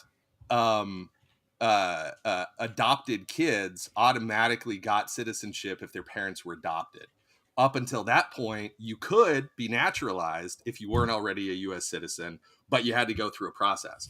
Now, with Superman, I think what covers his situation is we have these laws that are called foundling laws or foundling statutes. So that's when an infant, a child before the age of 5, is found and his or her parentage is unknown. So that covers Superman. Depending on which version of the backstory and which continuity you're using. Yep. But in the original version, the rocket was found by a passing motorist. The motorist anonymously took the kid, took him to an orphanage, and then things went from there. And the next year, when they updated it, it was the Kents who found him in the rocket, took him to the orphanage initially, then came back later on and said, we couldn't get him out of our head. We really want to adopt him. So the problem is what year did that happen? 1948. In continuity versus what were the laws at the time. So in 1940, 1948. Okay, I thought it was 30. So I so thought mind you, 1948, the Kent chronologic. So when the Kents find it. Right, because but let him yeah, back so up in 1940, the immigration law was passed that that provided that a foundling has U.S. citizenship until proven otherwise. It's assumed. So if you're a kid who's found anonymously, you're considered in the U.S. in the territory of the United States, you're considered a U.S. citizen until somebody proves you otherwise. I think it was 1950 when the immigration laws were updated. There was a new act passed. That they amended that. Actually, I can bring it up here. They amended that so that it was where is it? Yeah, so 1940, a child of unknown parentage found in the United States is presumed to have been a U.S. citizen at birth until shown not to have been born in the United States, no matter the age at which this might be demonstrated. Then in the later one, and I think it was in 1950, the Immigration and Naturalization Act, a child of unknown parentage is conclusively presumed to be a U.S. citizen if found in the United States when under 5 years of age, unless foreign birth is established before the child reaches age 21. And so he was a foundling that, and he didn't even know he was from Krypton until he was an adult working for the Daily Planet. And they had some crazy story about he was introduced to kryptonite the first time, and then he traveled back in time through space and found out what happened with Krypton. And that's when he found out that he was an alien in the comics. So there are some questions about, like, what age did he find out he was from Krypton? What immigration laws were in effect at the time? Would he have had an obligation to disclose publicly that he was an alien this whole time or not? How would that, expose, deal with his whole secret identity kind of thing? Yeah. Before, depending on what chronological, what continuity was in place, what year in the DC universe he was found by the Kens, that determines what immigration laws were in place at the time. I don't know before the 1940s how foundlings were considered. It seems like it was kind of the legal Wild West as far as that stuff works. Yeah. So, and then the adoption movies, laws have changed too. Yeah, and then the movies established totally different chronologies. So, and then that doesn't even count that the DC universe has rebooted their universe, 40 umpteen times through all these different crises and stuff. So it is a question of which version of the character and which laws are in place. But at least there's an argument for the idea that because of the circumstances in which he was found, that the Kents found him, they did not know who his parents were. They took him to an orphanage, turned him in. The orphanage processed the paperwork. If the foundling laws were in place at the time, he would have been sort of de facto considered a U.S. immigrant until proven otherwise. And then by the time the updated laws in the 50s come into place, like, that caps out at 21. So if nobody finds out that Clark Kent was literally an alien, from outer space before he turns 21, then he's a U.S. citizen. Too bad, so sad. Right. Thanks. Yeah, So and there's quite a distinction that obviously, because we're humans, we're on the planet by ourselves. There's no caveat in the law for founding law that says this person must be human, because it's just an implied fact from the law itself. You don't have to include it. It's implied by the actual nature of the law. So yeah, I can accept that in the situation, Superman is a foundling and correct against all of the descriptors within the law that says no parents, found as a child, below a certain age, therefore he is. And most countries have a foundling type law, and it's all to do with preventing that child being stateless. Right. Yeah. So we can all accept that. The one thing I can't accept is him being classed as an immigrant. He, by rights, once we know a lot more about his past, which comes much later, when he finds out actually he's an alien from another planet, he crash landed here, his parents sent him. They could have had the capability of having this pod that he's in, scan for a place abundant with life, whatever, dry land. At that point in time, I would say once we've got more information, I would class him as a refugee, but definitely not an immigrant. Yeah, I would just like to say he was. He didn't even know he was an alien for diversion for much of his life. So he just, he thought he was a human. Who just didn't know who his parents were, and he had wacky powers. And I believe too, isn't there portions in comic books where they show? Don't Kryptonians have different internal anatomy? I believe in some cases they have different organs, different layout than we do as human beings. So with X-ray, with whatever stuff, if he's not a human being, and that's definitely worth taking into consideration. And as Tombi, you mentioned, immigrant. I looked up the definition of immigrant, and it means a person that came essentially from one country to another. He didn't come from another country because he's not a human being, and he's not from Earth. He's a non-human being entity that came from a different galaxy. So different planet. Abe, you were going to say? I was just going to say, can we all just acknowledge that alleged Pookie has put more time and effort into thinking about this subject matter than probably James Gunn ever has, ever. Yeah. Yes. Alleged Pookie. Alleged Pookie. No, I mean, obviously, from our perspective for alleged, thank you very much indeed for jumping in. And by the way, alleged, anytime you're home, if you want to jump on, just crack on. Just kick Yanni off. It's fine. Tell your wife to fuck off. I do think it would be really interesting to actually do a deep dive in the historical sort of what is the timeline of the U.S. immigration laws and really make a case for it. But you'd also have to lock down what's the Superman chronology. And because they were retconning shit even in those, in the first few comics, they were already shaking things up with his parents and what happened and what the timeline was and who found him. The lawyer in me salutes you, sir.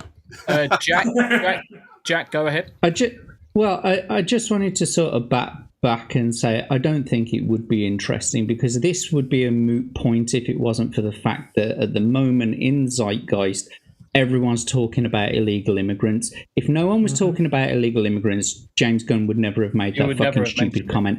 And that's why he's only going on about it, because he's just being a fucking virtue signaler. That's it. Yep. Yeah.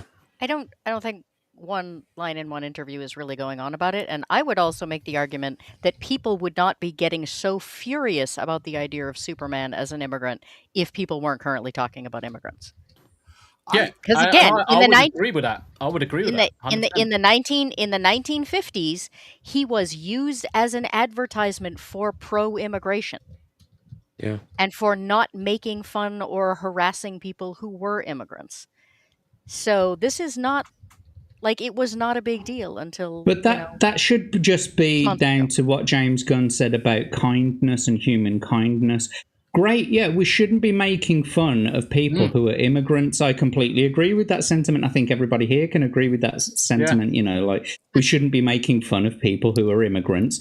And I don't think people, for the most part, have a problem with immigrants. What they have a problem with is illegal entry into their own country and not having any checks and balances.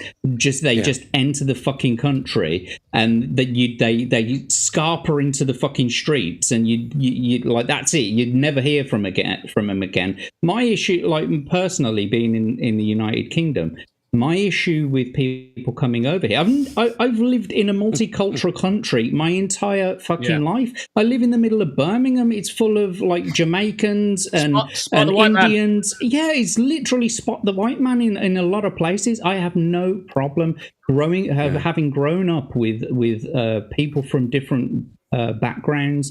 What I've got an issue with is the fact that there are so many people coming over here now, not through the correct port of entry, and it's being blown up like it's they're asylum seekers, they're running from something bad. And who knows, these could all be future doctors and engineers. And it's all this leftist fucking ideology of it's this utopian society, when in actual fact what's happening is there is now more crime and there is less housing, and it's the people who actually live in the country, who are residents here, who are suffering for that issue.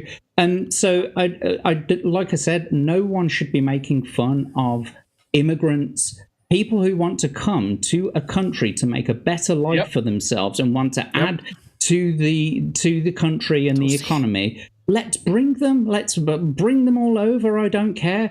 If you're going to come into the country and you're going to start fucking around, and not contributing at all, then I've got a problem with you. But the issue is that you've got the people who have got the loudest voices speaking out all about it and saying, well, they've got a right to be here, and they are adding something to the country, and diversity is our strength. Fuck off. I'll let Ickle say something first. I know loads of people that have immigrated over here. They have jobs, they add to society. What I get fucked off with is the 18 to 30-year-old men that are coming over by the dinghy load. But they're to clarify, they're the illegal immigrants. Now, before I let Goat go, there's one part of Jax I just want to challenge. Immigrations, we love immigrants.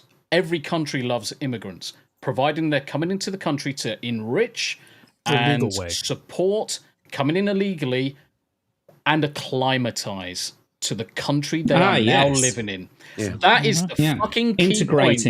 Integrating with society. Not what we're seeing in the UK, not saying it's not happening anywhere else, but it's heavily happening in the UK, where we've got mass immigration, mass legal immigration, and now they're calling for Sharia courts, Sharia law in places like Birmingham, places like Coventry. Most of these people that are coming across, they do not want to live a British life. They want to live their own lives as they did in their own country, but under British taxpayers and soaking up everything that general population, the white population of the UK, have been paying into for years, and we can't get access to it anymore. Fuck them. If they don't want to acclimatise, get fucked. Can I make one quick point? Yeah, go for it before Goat goes. Very quickly. One thing that freaking sucks, and I think plays a big role of this, say just whatever, immigrant, not immigrant. One thing that I think plays a big part of this is James Gunn, if it's James Gunn's decision, whoever's decision, taking truth, justice, and the American way out of this movie, out of this depiction of Superman. And I think that pisses a lot of people off, and it makes you feel a certain way. And if they included that and gave you a sense, it might quell a lot of this argument. But taking that out, it certainly feels like there's a little bit of a jab or something in there. Let's let Goat go. So I wasn't disagreeing with any of the stuff that you went on about. What I was talking about was, I think that it's very bizarre that there is so much anger about even the suggestion that Superman might be an immigrant. I mean, whether he is or isn't, I don't think is important. What I think is weird is the people who are spending hours on Twitter just foaming at the mouth. Like what if he was? That's unjustified. So what? So what? Like, what if he was? I mean, he is obviously adding to the society. He's I don't like, since when did we hit the point where whether or not a comic book character may or may not be an immigrant become a point to the idea that, like, Twitter has to go on a rampage about it, and we spend 30 minutes discussing whether or not it's worth hating a movie over? I've got another angle. And it's not supposed to incite an argument or anything. So if we remember back to, and in fact, I've got a cup that explains a certain situation about pronouns appearing in a fucking game. And the devs and the studio says, it's only pronouns. Just ignore it. Get over it. James Gunn's essentially saying he's an immigrant, but don't worry about it. Just go watch the film. It's almost exactly the same point. I'm not saying it's a really valid point for hating a film, but if it doesn't fucking matter, why fucking say it? So You torpedo your fucking project. Because his brother brought it up and somebody made him to deal with it. Yeah. I want to Alleged, go first, mate. Thanks. Sorry to jump in like this. I think there's a few different. I think you're all making really good points, and I think there's a few different reasons why it's playing out this way. I mean, I have seen for years online, way before this, leftists specifically arguing that Superman is an illegal immigrant. So the U.S. immigration laws are stupid. Hey, you want immigration laws enforced, but one of your favorite heroes who represents America is an illegal immigrant. So, I mean, it's leftist political propaganda that's been pushed for a long time, that particular argument. And it's getting traction now, I think, because of the movies in the headlines, and everybody's talking about Superman stuff and arguing about superhero movies, and some of the comments James Gunn has said, or I guess his brother has said, I've lost track of which is which, but is then being jumped on by other people and being used to push, because immigration and illegal immigration and legal and refugees and all that is such a hot button right now. I think leftists are taking this as another opportunity to try to co-op this whole thing, push it. They see a chance to make progress on their agenda that they haven't before. And I think, but they're, in doing so, they're missing a lot of the points you guys have made too, where Superman, Clark Kent, right, did, even after he knows he's from another world, he doesn't try to impose Kryptonian culture on the United States or the planet Earth. Imagine that. He totally has assimilated into being a U.S. citizen. Yeah. He's got these crazy powers. He goes and works as a journalist at the Daily Planet. Like he holds down a regular job. He, depending on what era we're talking about, believes in the American way. He takes pride in his country, and he cares about people, and he cares about the rest of the world, but he cares about assimilating into human culture, but also American culture, and giving back and participating in the thing, and not taking but giving. And there are a lot of immigrants from all sorts of different backgrounds who do that, but there's very much, again, pushed by leftism, pushed by communism right now. They're actively trying to destabilize. They don't believe in nations. They don't believe in countries. They want to destroy these borders. So they're using a lot of this stuff to push their agenda, which is an agenda of destruction, not an agenda of like building and bringing people together. So I think there are a lot of things there's a lot of groundwork that has been laid here that people are jumping on. I don't know if James Gunn is trying to push any of this, or if his stuff is just being taken and twisted by people who have bad motivations. And so I think that's a big sort of aspect. He was like canceled or almost canceled at one point, and I don't think he's ever made a movie that was really political. So I don't really have any concerns that this is going to be. And I think it's important. One of the things I get concerned about is I do not like the extreme leftist, I can talk, perspectives on this stuff. But there are certain areas where it's really going too far in the other direction too. And that, like there are hot button topics that are also getting jumped on by extremists on the right. Like the whole whether or not you can like video games and still be, right leaning. And all of that is, I don't know. I want to see the movie before I start making any decisions on whether or not it's terrible because James Gunn made a silly comment. Go for it, Jack, and then Smooth going. I want to answer to what Goat said previously. First of all, the majority of what I wanted to say, Alleged already kind of said. But in response specifically to the question why there's so many people online foaming at the mouth about this, me personally, I think it's just through fatigue of listening to those leftist rhetorics. And then you've got one person who is the director of the movie directly coming out and saying, this is going to be political. This is going to be something that, this is what Superman is. Do you know what I mean? And it's like, it's a sparking point. It's it's the match that lights the gasoline.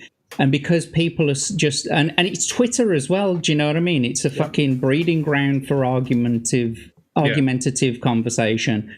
And so personally, I think it's just down to fatigue of having to listen to these bullshit fucking, talking points when we already know, or at least we assume that anything that's going to come out of a fucking leftist's mouth is along the lines of, diversity is our strength. These aren't illegal immigrants, and like we've been seeing an awful lot of the stuff going on about the ICE protests, and I think it's all just come to a head. And he is the one that has sparked a match, and it's lit a gasoline, fuel load, and everyone is now talking about it. Whether it was deliberately or not, but I don't know. But it does look to me like virtue signaling, and like you say,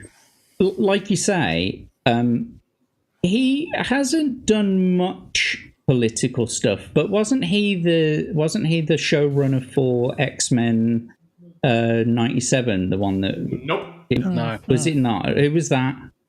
Bo DeMeo. Bo DeMeo, yep. Right, okay. Because I'm pretty sure, wasn't there a self-insert of James Gunn in the show? There is a James Gunn-ish character, but again, James Gunn didn't produce. Okay. Can't be a self-insert if he wasn't involved. I'm gonna let. Are you thinking of Preacher Commandos? Are you thinking of Preacher Commandos that came out? That might be it. Yeah. Yes. That's on HBO what Max. it was. Yes, I was watching the two shows at the same time. Yeah, Preacher Commandos, and that was kind of wokey. Yeah, well, in the opening scene of the first episode, there's arguments that people said he was dunking on certain people on the right in the beginning with certain colored hats, and so there's stuff. That's a We're gonna move it on. Smu, you were gonna make a point. So basically, what I was trying to say is, there's a point to be made that if anything, Superman is a refugee. If anything, because he was sent from a different planet to escape from danger. But also, I think this whole political discourse is just fucking tiring for everybody, and that's why everybody is so hypersensitive about it. And also, I mean, at the end of the day, ICE wouldn't stand a chance against Superman anyway. Let's face it. Yeah, and they're not going to stand a chance. Bullets. They're not going to stand a chance against General Zod either, and his immigration status is going to be exactly the same. Say that.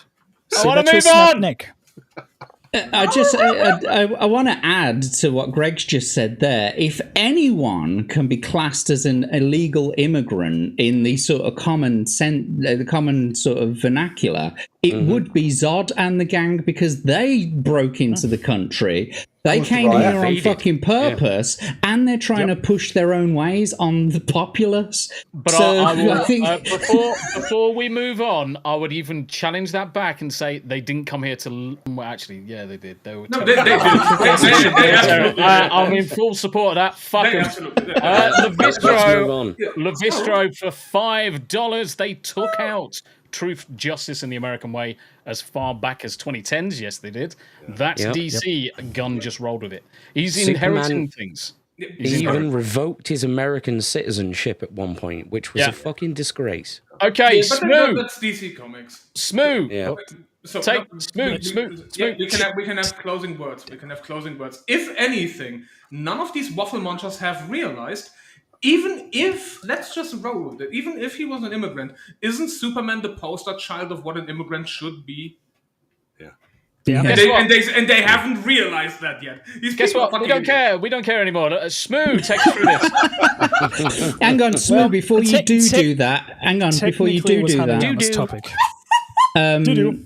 Tombi, I just wanted to point out that we've broke the 2K mark. Yeah, I know. I've been saying it in chat. You haven't been paying attention. Oh, yeah, I haven't been paying attention to chat. I put in 2020 Scoob's Fund, thanks Davey, because Davey put in 20 dibdobs, and that's taken awesome. I'm keeping us on track. Every time I see it change on my screen to the right, I update that fucking screen there, and then I'll whip everybody and say, "Come on, $480 more," and then I'll shut up. But anyway, all right. So technically, this is a joint thing between Hanayama and me. Hanayama discovered it first, but I thought I will just laugh at it anyway. So Crunchyroll got caught using ChatGPT for translation of subtitles. Fuck yeah! And then forgetting to edit that out.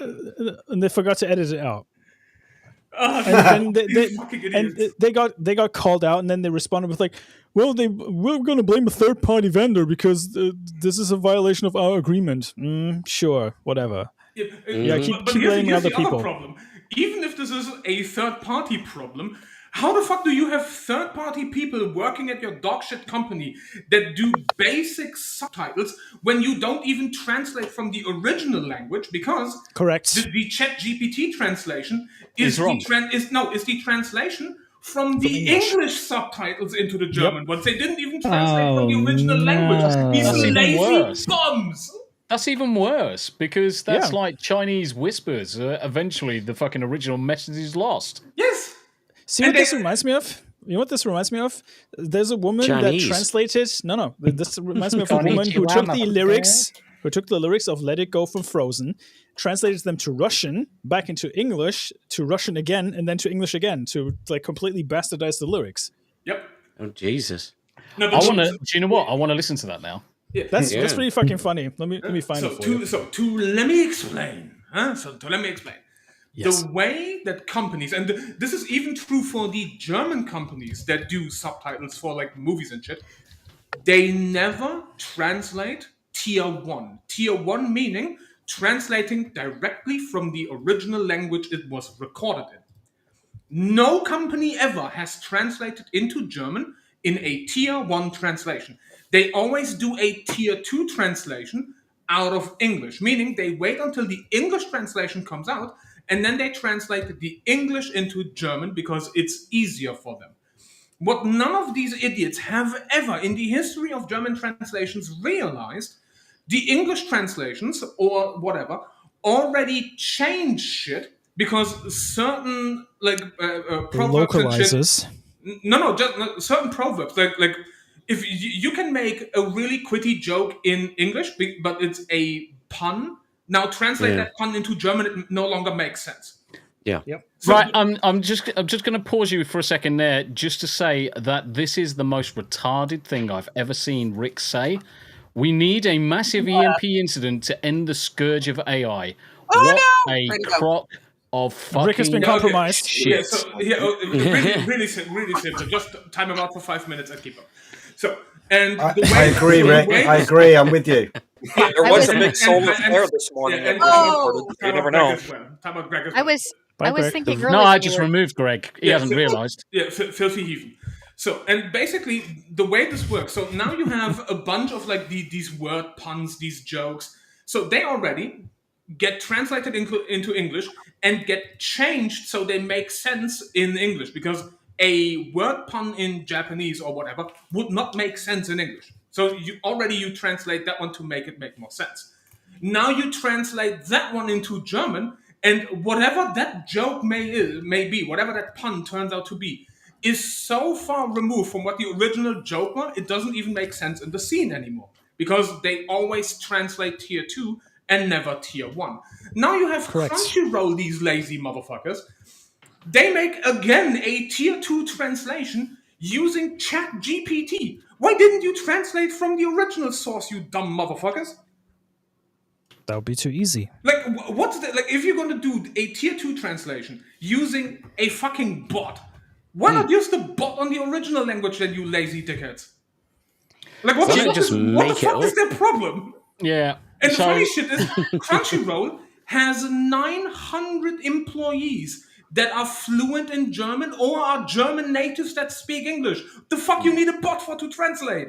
Because it's one about speed Laziness. and being lazy. Now, don't get me wrong, tools, because it's not proper AI. We can have the argument of whether it is AI or whether it's not. It's machine-aided fucking tool that allows you to get to a solution quicker than you could do it yourself, but there's no guarantee it's going to be correct, as we fucking know. It's a regurgitation engine, it's good at replicating, but it doesn't think for itself. It's not artificial intelligence. Now, putting that by the side, let's have a look at some of or what I know of as some of the things that use AI that you're using every day. Rick, autocorrect on your fucking phone. That is done by AI. Your email spam filters, done by AI. I can fucking keep on rattling them off. My goat. Video games. Yeah, well, Tombi, what you don't realize is that it's the Rick AI that's broken. But, well, hold on. The What you Rick don't bot realise is with the malfunctioning. with your reliance on AI tools, like for instance, I have an example of autocorrect. I used to be able to spell in the English language quite well, but autocorrect has lifted that burden from me for the last 25 years or something. Yeah, And I sat think down I'm and tried s- to do a crossword on the weekend, and I got one word because I couldn't spell the words that I knew. Without autocorrect. I'm going to give you something that pretty much everybody on this panel, providing you are a driver, and everybody in chat, providing you are a driver, have used quite often. And that's your satellite navigation. Google Maps. The second that you've got the automatic routing and traffic announcements embedded in your whatever you're using, TomTom, Google, Waze, you name it, that is AI driven. It's a machine doing the thinking for you. Guys, the fucking genie's out of the box. Just fucking accept it. You don't have to use it. You don't have to fucking like it, but it's there. And believe it or not, half the time you're using it, you don't even fucking know about it. And Stop I moaning just about it. want to point out as well that an EMP does not discriminate. Every electronic device would be destroyed. Everything. Your car. Yeah, I mean, Everything it will destroy with an it will- electronic circuit. Your vibrator. It will destroy anything. No, not that. It will destroy anything that is currently activated. If it's got power and it's turned on, it is fucking gone. But if you've got Faraday cages or it's nuclear hardened or anything like that, or it's completely fucking disconnected I'm from nuclear power, hardened. I bet you are, mate. I bet you are. It's going to survive. My Now- Casio calculator is I, going to don't, I get think fucked. we're missing the point here. We'd have bigger fucking problems if there was a nuclear bomb went off that caused an EMP and knocked out all of our electronics. We'd have the thing flash is, burns, radiation. You don't need to have a nuclear Helium. device to create the EMP, but it's certainly an easy way of doing it. But me, I wouldn't target fucking AI with it. I would target everybody's fucking mortgages and just wipe out that. Well, me personally, I can't wait until I'm a shadow on steps of some great hall forever. Maybe a crimson shadow? You mean like that guy You're masturbating? going to strike a pose before you go, Jack. Yes. Yeah. You know he's going to be posing as cracking one out. I was just about to say that. God damn it. Does Pompeii man knocking one off Do you on know the what? stairs? Yeah, exactly. He's probably going to find the biggest hose just so he can hold it in front of him, just to make it look bigger. Yes. A bottle of olive oil. Exactly. Paul would use and the dead vibrator further up his anus. But you won't be able to see that. Nah. This man appears to have been impaled on a traffic cone. Yeah. Well, why does this man seem to have an electronic salt lamp up his rectum? It must have been. I'll need that back, by the way, Jack. You call it a traffic cone. I call it an incremental resizer. Mm-hmm. So, but bringing it slightly back to topic, what's also funny about the ChatGPT misuse, not only did they forget to edit it out, they also mistranslated it to fucking schmucks. Like, that's the most embarrassing part. What's even funnier is look at the subtitles. No, that's not the. Looking at it, it's just funny that they forgot to edit out. Like, here's the ChatGPT answer, it's also wrong. Goat, you were going to say something? Oh, so when I first heard about this, I didn't realize it was German, and I thought that it was the English translations, and I assumed they had gone with ChatGPT because I believe their English translators have been caught intentionally mistranslating stuff because us English us American plebes don't have the right to the true cultural understanding of the Japanese anime. So I just assumed that they just fired all the American ones and just All been like, the well, English language. Chat What's- GPT can't do worse. I mean, the most egregious thing. Go ahead. ChatGPT can't do worse. No, but the funny shit is specifically for this studio, because Crunchyroll still has a bunch, but apparently the translation for this specific series got outsourced to a third party, according to Crunchyroll. Whether that's true or not remains to be seen. But if let's just run with the idea that okay, this series, while it airs on Crunchyroll, doesn't get specifically the German translation doesn't get done by Crunchyroll. But that perfectly possible. However, they get the English subtitles and then only have to translate the English subtitles into German. So, how the fuck do you get the English subtitles, run them through ChatGPT, forget to edit out ChatGPT says it's this, and then they are still wrong and nobody proofreads them? How the fuck are you that retarded? Even if it's if it's Crunchyroll themselves, that's even more dumb. If it's a third party, you would never work with these people again. These people are incompetent and fucking retarded. Smooth, go. I'm going to say something after, and then we'll walk on to something else. I mean, at least have somebody proofread it. And the most egregious thing is like what you said, like the ChatGPT set and then the German next to it. Like, at least make the effort of deleting that part, because that makes it a little more believable. But saying ChatGPT said, "Ich werde deinen Schwanz abreißen," for example, that would be fucking stupid. Yes. No. So, wir haben ein angefangen Gangenbangen mit meiner Langeschlange. Yes. With a loud and boomer. So couple of things to note with AI translations or using tools to translate. DeepL excels at language translations. It is very, very accurate to the sentence you put into it. It's got limitations on the languages, but most European languages are covered. Google Translate is actually pretty good and pretty fast, and it's also free, but you have to proofread it fucking 15 times over. The worst one you can use is ChatGPT.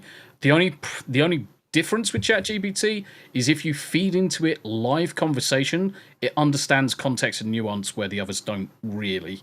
They're just direct translations. That is true. So just take that as it is. I want to move on to this. Greg, take us through this, my dude. Because this is close to our hearts. Indeed. Close to our childhoods as well, yeah. So this is about 2 weeks old, this news now, but I stumbled across it. Well, you are pretty slow. I was doom scrolling on YouTube and I found that 2000 AD actually have a weekly podcast on their own YouTube channel. So that is actually worth checking out. Yeah, and they're good.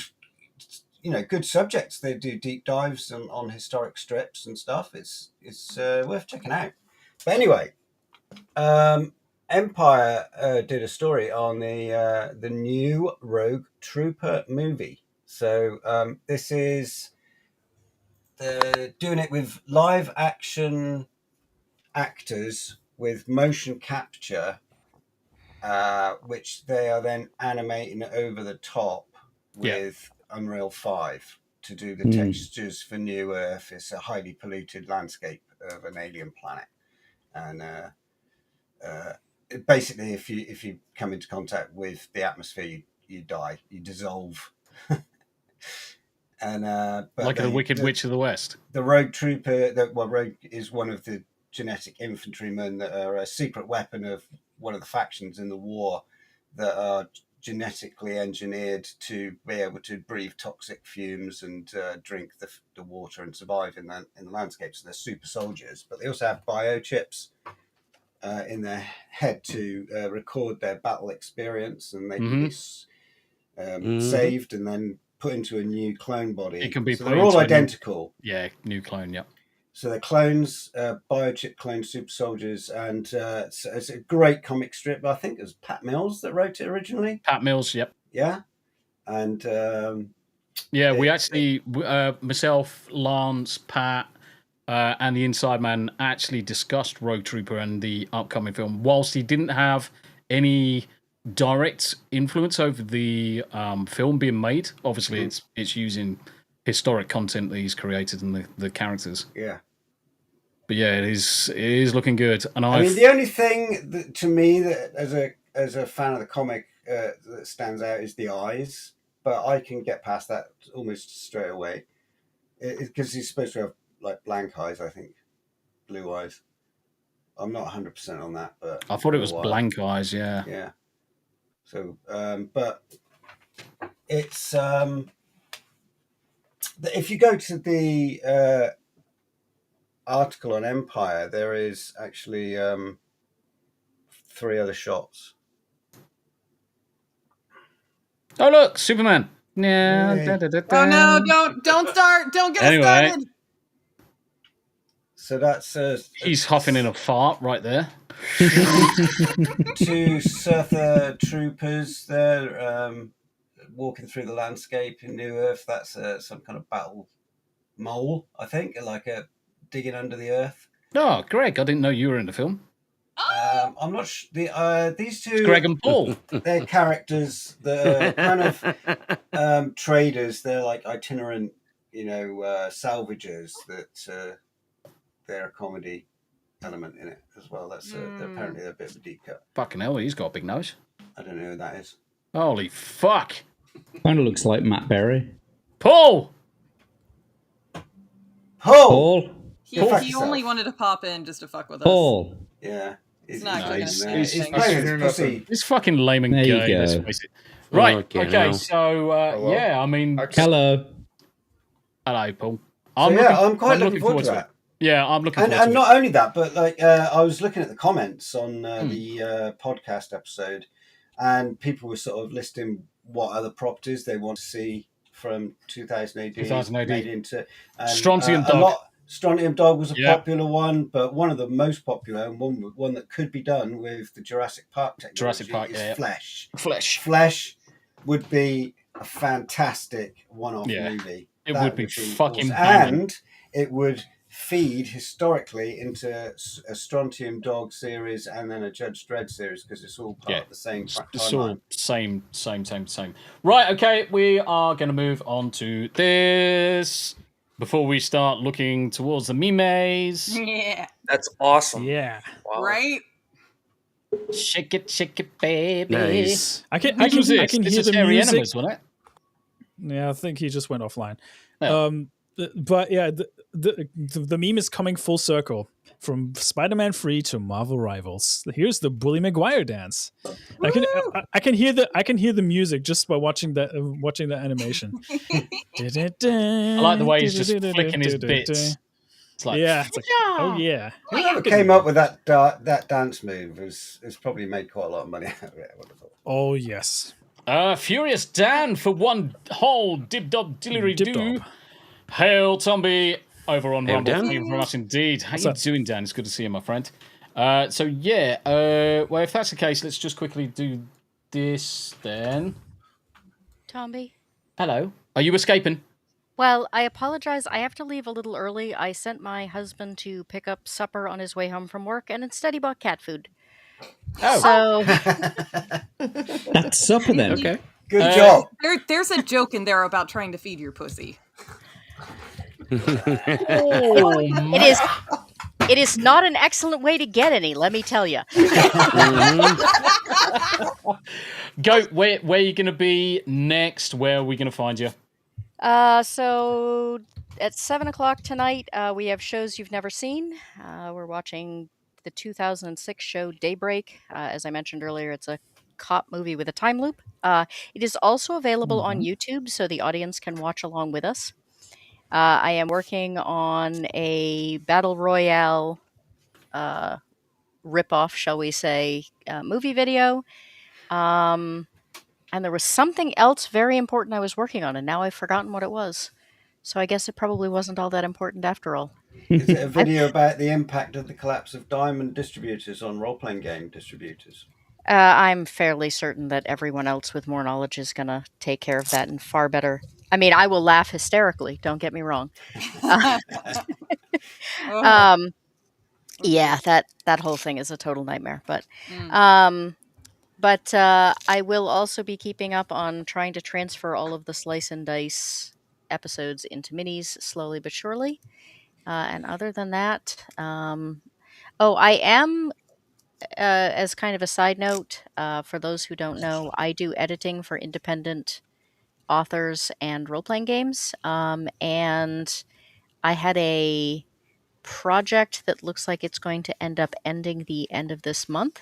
And I had thought it was going to last a couple more months. So I will be picking up some more jobs for anyone if anyone happens to be a writer in the chat. So yep, just usually I book kind of 6 months out or so, but like I said, this is going to end up ending earlier than I expected, so I will have some free time. Yeah, so anybody that's in chat, make sure you reach out to Eclectic for any of your Hairy Enemas back for any of your editing stuff. Obviously, make sure you check out her stream later on. It's going to be midnight time, UK, 7 p.m. Eastern Standard Time or Eastern Daylight Time. Do you call it Eastern Daylight Time or do you just say Eastern Standard Time all the time? Everybody just says Eastern Standard Time. Okay. Hey, before I go, can we meet Jack Tar Lola real quick? I was just going to say, so before you go, Eclectic, we'll quickly just talk about this. I'm going to share my screen, Tombi. Yeah, go for it. So a few weeks ago, Eclectic Goat was on my Read and Roll stream, and she had set the sort of sub goal or the donation goal of if we reached like £20 donations, then you would rename one of your rabbits Jack Tar Lola. If it was £25, we got a Jack Tar Lad, and if they made it to £30, it was Jack Tar Lola.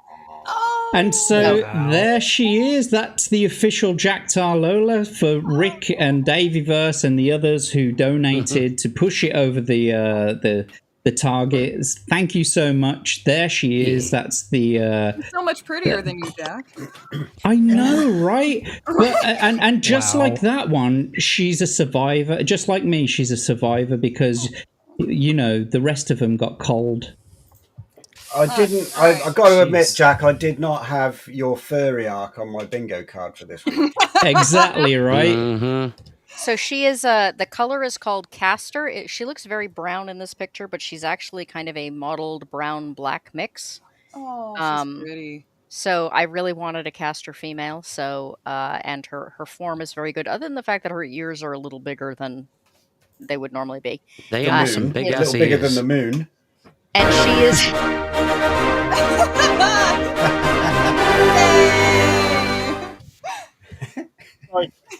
So she's a standard Rex, which means she has a mutation where she has no top coat. So all you get is that really nice, like fluffy. It's sort of like if a bird had like only down and no feathers. So she's not a jackrabbit.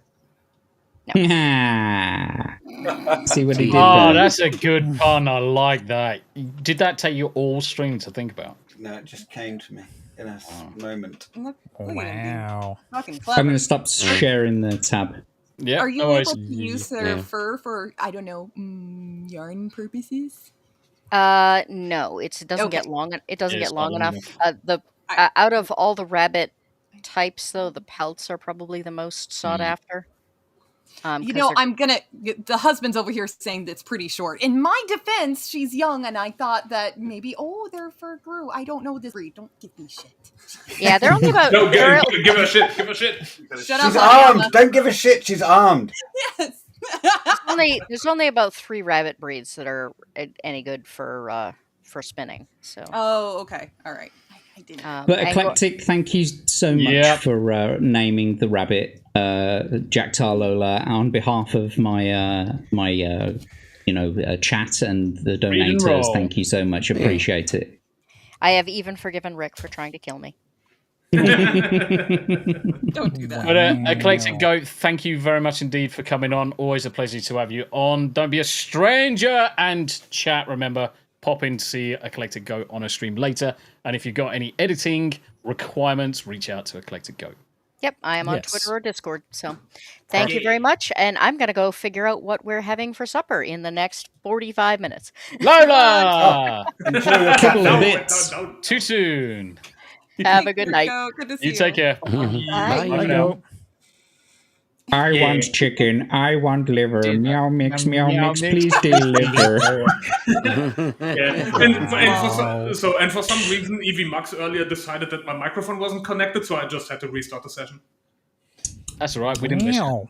It's fine. Yeah, I know you didn't, you dickhead. Right. So whose was this? I just found it and I just put it in the group chat because it's funny. Call of Duty World War II servers had an emergency shutdown just days after it got added to the Game Pass. Many players claim they had control of their PCs stolen in the middle of matches by hackers. Error. I mean, what did they expect? What did they expect? That game was not officially supported for a very long time, and now it's actually back online, and now they get hacked. Yeah, because of an RCE exploit that they still haven't fixed. No, and as far as I'm concerned, I wouldn't be bloody playing this game. Ben Novi, you take care of yourself, bro. You take care. And so I just found this funny because it's like, fuck yeah, laughing at Activision. And then tell me about this one, and then we're going to go into the memes. So basically, Netflix seemingly has found the magical formula to getting people to watch their shit is import more anime. Yes. Wow. Yeah. Yeah, who would have thought actually good entertainment and not fucking garbage Netflix television? Yeah, crazy, right? I mean, it's not fucking rocket science. Most of the stuff that's produced on Netflix has been fucking garbage for years. And I would argue that, do you know, the last show or season that I actually did watch and enjoy properly, I would say is one early series, early Expanse. And certainly first season of not Crimson, fucking, what's it called? Altered Carbon. The first season one was pretty good. The first season of Altered Carbon was fucking exceptional. Oh, yes. Do you like The Expanse? Is it pretty good? Mate, I fucking love The Expanse. I'll watch all of it. I'll probably watch the whole of The Expanse, first season through to the last, every other month, just because I love it that. Really? Okay, because I was thinking of what sci-fi show to watch next. I just finished Battlestar Galactica, the one from the 2000s, and I loved it. I watched it the first time, and I want to see another sci-fi show. I'm like on a sci-fi kick, so I might watch that next. The Expanse, one thing I will say with The Expanse, you will see some of the most accurate physics in space in The Expanse. It kind of gets a bit fucking mushy at the end, where they just make some shit up, but it's fairly close to the books, but you'll fucking love it. That's awesome. And there's one character in the program that you will just fucking love to bits because he's fucking a legend. Yeah, no, but the funny shit with Netflix is like some of their most viewed stuff is not homemade. It's all like either Japanese imported, Korean imported. Like, just take the Southern first Louisiana. It's like all right. Just take the first season of Squid Game and look because Netflix published their viewing numbers. It's like that shit is just mental. Cheers, Theta. You're the bigger legend, brother. You look after yourself. So, Theta's going to be setting up his stream. We are going to be raiding Theta from the YouTube channel on my side. Yes, sir. So, on mine too. Smu, Yanni, if you want to queue up your guys. Already did. Way ahead of you. Theta. Way ahead of you. Right, okay. Hang on, Tombi. I appreciate we don't have an awful lot of time left in the show, but I am very surprised that we didn't talk about the Epstein list. And I'm very confused as to why we didn't talk about an English tapestry that got taken away from England to France, and now they're loaning it back to us. And I'm surprised that Hanayama didn't pick up on that one tweet that was going round about... what was it? It was about how we should turn all fucking animes into something that's like Americanized. Like, you know, it was like something along the lines of people were responding to it saying like, oh yeah, Japanese anime does really, really well because it's Japanese anime. Let's just fucking insert a whole bunch of Western Americanisms into it. So I'm surprised you didn't pick up on that. But I am very surprised because I tweeted an answer to it and basically told them to go fuck themselves. There's a reason why Japanese anime is Japanese, and if they want to Americanize it, congratulations, you just made an animated series. It's no longer an anime, so eat a dick. That's the only response I have to this bullshit. And if they want to clown on it, I mean, do more Adi Shankar Netflix shit, lose more money, and give the licensing back to Japan and just get clowned on and then choke on a fucking dick. I don't give a fuck. Hey, please have at it. Honestly, the review I did for Devil May Cry was doing fairly well. Even though it was like almost 4 hour stream that I did on it. It was probably one of my most viewed streams that I had. I guarantee you made more money with that stream than Netflix did with Adi Shankar's series. Yeah. There's a couple of reasons why we didn't speak about some of those things because no one put it in the fucking topics. Well, I raised the Epstein list, but I didn't add a link to it. Let's clarify a point. Let's clarify a point. What Epstein list? Yeah. The Epstein list. The Epstein list killed itself recently. Ultimately, one of the reasons why I didn't include it is because there's nothing to talk about yet. All we've got is the president's really bad response to it. Yeah, and then you've got... That's what I thought we'd be talking about. And then you've got Ghislaine Maxwell, who's locked up for absolutely no reason. I'd be putting my opinion about now if I was Ghislaine. Yeah, I just asked, who's Epstein? Who are you talking about? I've never heard of this guy before. Don't know. Exactly. Who's this guy? That weird guy that magically, for no reason, killed himself. Okay. Right. There is no Epstein list, says all of Epstein's clients. There is no Epstein list, there's only Zool. Right. Zool? Let's go to... no, don't want to do it. Memes. Let's go to the memes. Memes. Let's go. And for once, I actually submitted We love memes. Yes. Wow. Right. Like walking through a wet southern Louisiana. It's like walking through a wet armpit while getting stabbed by sky rats. This ain't humidity. This is swamp-ass warfare. I just ate a deep-fried mystery nugget, and I'm 90% sure it barked at me. Y'all all fry a goddamn shoe and call it Cajun style. Y'all call these Cajun roads? style. I've seen smoother terrain on the fucking moon. My spine's now shaped like a S. Turn left where the Piggly Wiggly used to be, then past the tree with titties carved in it. Bro, just say I don't know. This man just sold me sausage out of a fucking canoe in a ditch, and I understood maybe 4 words. I think one was hell no. Category 3 hurricane? That's just a spicy breeze. Fire up the generator and throw the crawfish in, baby. We ain't pussies. That's it, I'm done. I smell like wet corn chips, something just bit my ass, and Larry the Gator keeps giving me side-eye. Screw this whole soggy nightmare. I fucking love fucking Do you know who the first black guy was to admit he was the father? Who? Darth Vader. Do you know who the first black guy was to admit? Oh, yeah, I don't know why, just but like Ryan Kinnell. Yep. Oh, this one's good. This one's good. Oh yeah, I don't know why, but the Iranian people gave me this traditional commemorative vest for you to wear. They'll appreciate your visit. Oh yeah, I don't know why. That is fucking savage. Right. Yep. Don't you? Synthesizing big concepts. You like a quote, don't you? Synthesizing big concepts down into short aphorisms is a good way to remember them, yes. You love a quote. Let's get some quotes up, see if you can guess the author. I love this one. Obstacles do not exist to be surrendered to, but only to be broken. That's good, isn't it? Who said that? Usain Bolt. It's actually Adolf Hitler in Mein Kampf. Yep. They really kind of only took certain bits from that when they were sort of judging it. Grok liked that one. Let's have another one. A sound and energetic mind is only found in a sound and energetic body. Now that's, you've got it like that. You know, work hard, train hard, read hard. I guess that's read hard. Is it Hitler again? It's Hitler again. Maybe. You know, if he just focused a little on what he was saying, I think he could have been on your podcast probably. And lastly, the scream of the 12-inch shrapnel is more penetrating than the hiss from 1,000 Jewish newspaper vipers. Who do you think said that? Hitler. Hitler? That's David Goggins, weirdly.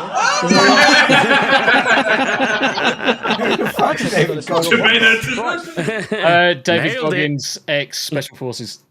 Yeah, the Holocaust wasn't optimised enough. Within 6 trains an hour if he listened to fucking modern wisdom. Christ. Oh my god. Waking up at 6 a.m. I've got to wake up at 4. Take a couple of trains. I could start at 4. Bro's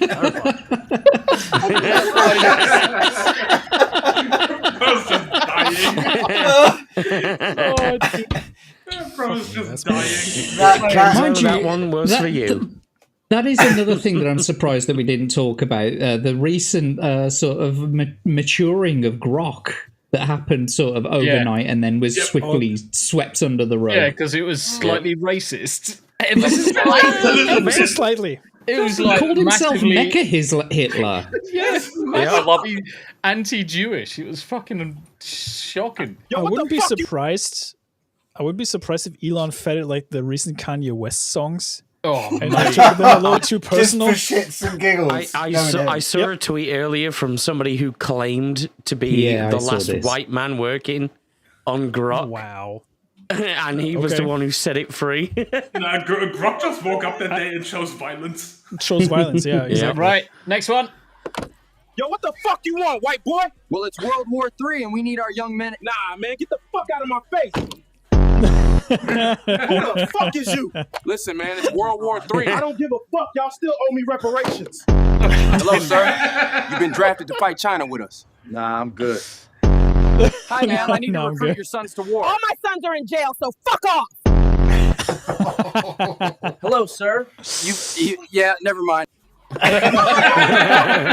Downsy's gone. Squid Game got him. In his memory, we are getting fucked, sleeping with a mermaid, and going fucking skydiving. We might just be able to slide right in her if I angle this chute right. Hang on, guys. I've got to lock in for a sec.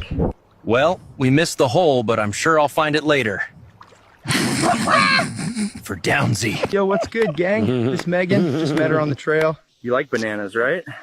I guess. I got one that curves left and ruins lives. You ready for that? Okay, but do you like eggplants? That's a weird question. Uh-oh. Dick, bro. Bring me those cheeks! Get your horse wiener away from me! Don't be nervous. You're gonna do great. I ain't sweating. Your parents gonna love me. Watch. I got nervous and shit on her dad. And that's why you never have Taco Bell before meeting the parents. Oh, mate. That's the way it fucking sprays out. Yeah, I found this. Just got real. In a world where the Mandela effect just got real. The best movie you've never seen. An all-star lineup so cool, it makes you wish time travel was possible. Starring your favorite 90s stars. An AI concept so intriguing, it'll make some random viewers mad. From the same guy that brought you Avengers in the 90s, the picture version. From Wordplay Films comes a funny little Comic, trailer authentic made Nick by a Fury. guy in his pants. Yep. Avengers in the 90s. Coming never. Rated AI. That would have. I would have watched the shit out of that. I would have fucking watched that. Honestly, And it would have been good. Disappointed. Yeah. So I find the concept of Michael J. Fox being an accurate archer unreal. Oh my god! Especially with his Parkinson's. Yeah, he missed every single Look, shot. Come on, to be fair, I'd rather he had a bow and arrow than a fucking submachine gun. I mean, in all fairness, Michael J. Fox would have a mean body count with all the accidental kills he would have. I don't say nothing. I don't say nothing. Anyway. Parkinson's quite close to the family. Anyway. Okay. Yep. It's good for wanking though. Anyway. evil. From her iPhone while sipping Starbucks, on an airplane, with Wi-Fi, while watching TV. She drinks oat milk because regular milk makes her feel colonial. She got 8 COVID shots, still caught it, and blamed the unvaccinated waiter. Always. She has a Ukraine flag in her bio. She thinks Ukraine is a clothing brand. She says Black Lives Matter, but still clutches her bag in certain neighborhoods. She used to be vegan, now she's carnivore. Depends on who she's dating. She thinks all cops are bad, then called the cops because someone wasn't wearing a mask. She says she's a feminist until she needs a jar opened. She says, trust the science, but thinks there's more than 2 genders. She got the booster, then posted a selfie with doing my part while spreading COVID in Tulum. Oh my God. She drinks ayahuasca for trauma she invented last year. She says she hates capitalism, but charges $499 for Zoom breathwork. She posts about toxic masculinity from her ex's apartment. She calls America. Wow, that was excellent. Right. Okay. So we've got probably 5 more minutes. So we'll rattle through a couple of these, and then we'll do our outros.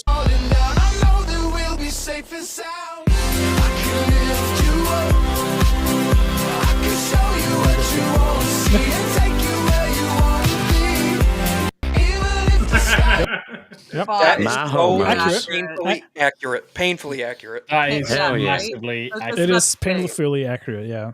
This is why I Oh, Jesus. Oh, Jesus. Oh, no.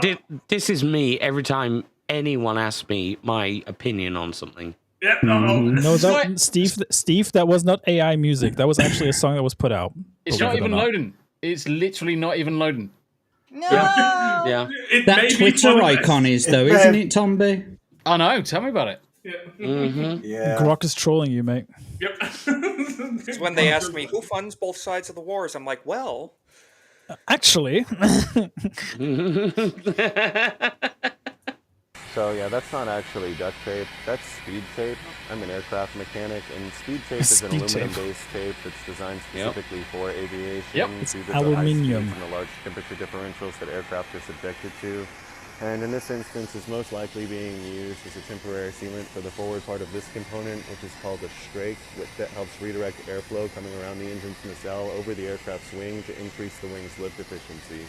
Kind of like how Aragorn was able to redirect Sauron's forces in The Lord of the Rings after declaring himself openly in the Palantir that was in the Tower. Based. Mate, he's a legend. To assume that the heir of Isildur was going to be in the city of Minas Tirith, and not expecting him to go to the dim hole with the great company to kill the with the dead at the Stone of Erech, to break the corsairs of Umbar's siege at the port city of Pelargir, and to sail up the Anduin River to break the siege of Minas Tirith, thus causing Sauron to I was not expecting a Lord of the Rings lore dump. That's awesome. Scramble across the plateau of Gorgoroth to the ring of power and the cracks of doom from whence it came. But yeah, speed tape doesn't actually hold anything together. It just, in this case, is keeping moisture from getting underneath this component. But I think that speed tape's pretty cool. So. That is how you explain something. Holy shit! That's the type of guy I want working on the plane that I'm going to be on too. I trust that guy. Yeah. Do you know what? Yeah. I'm gonna reach out to this guy and see if he wants to come on the Chinwag. Oh, just talk about pop culture. Fuck yeah. Fuck yeah. I actually have a roll of that tape. Dude, speed tape. So yeah, right over there, I could just get it. It's right now. the purposes though. It's also good for, believe it or not, it's also good for keeping your floor underlay together. It is, yes. Yeah. Anyway. Yeah. I bet it's pretty expensive. Traffic warden. You can't park there, mate. Well, I'm going to take this off when you're on a double yellow line. Right, that gives you the right to park on a double yellow line. Does it? What? No. What are you on about? You're parking on a double yellow. You're not above the law. Based. You can't park there, mate. It doesn't matter who you are. You Mate, can't he's park a there. fucking legend. Fuck him.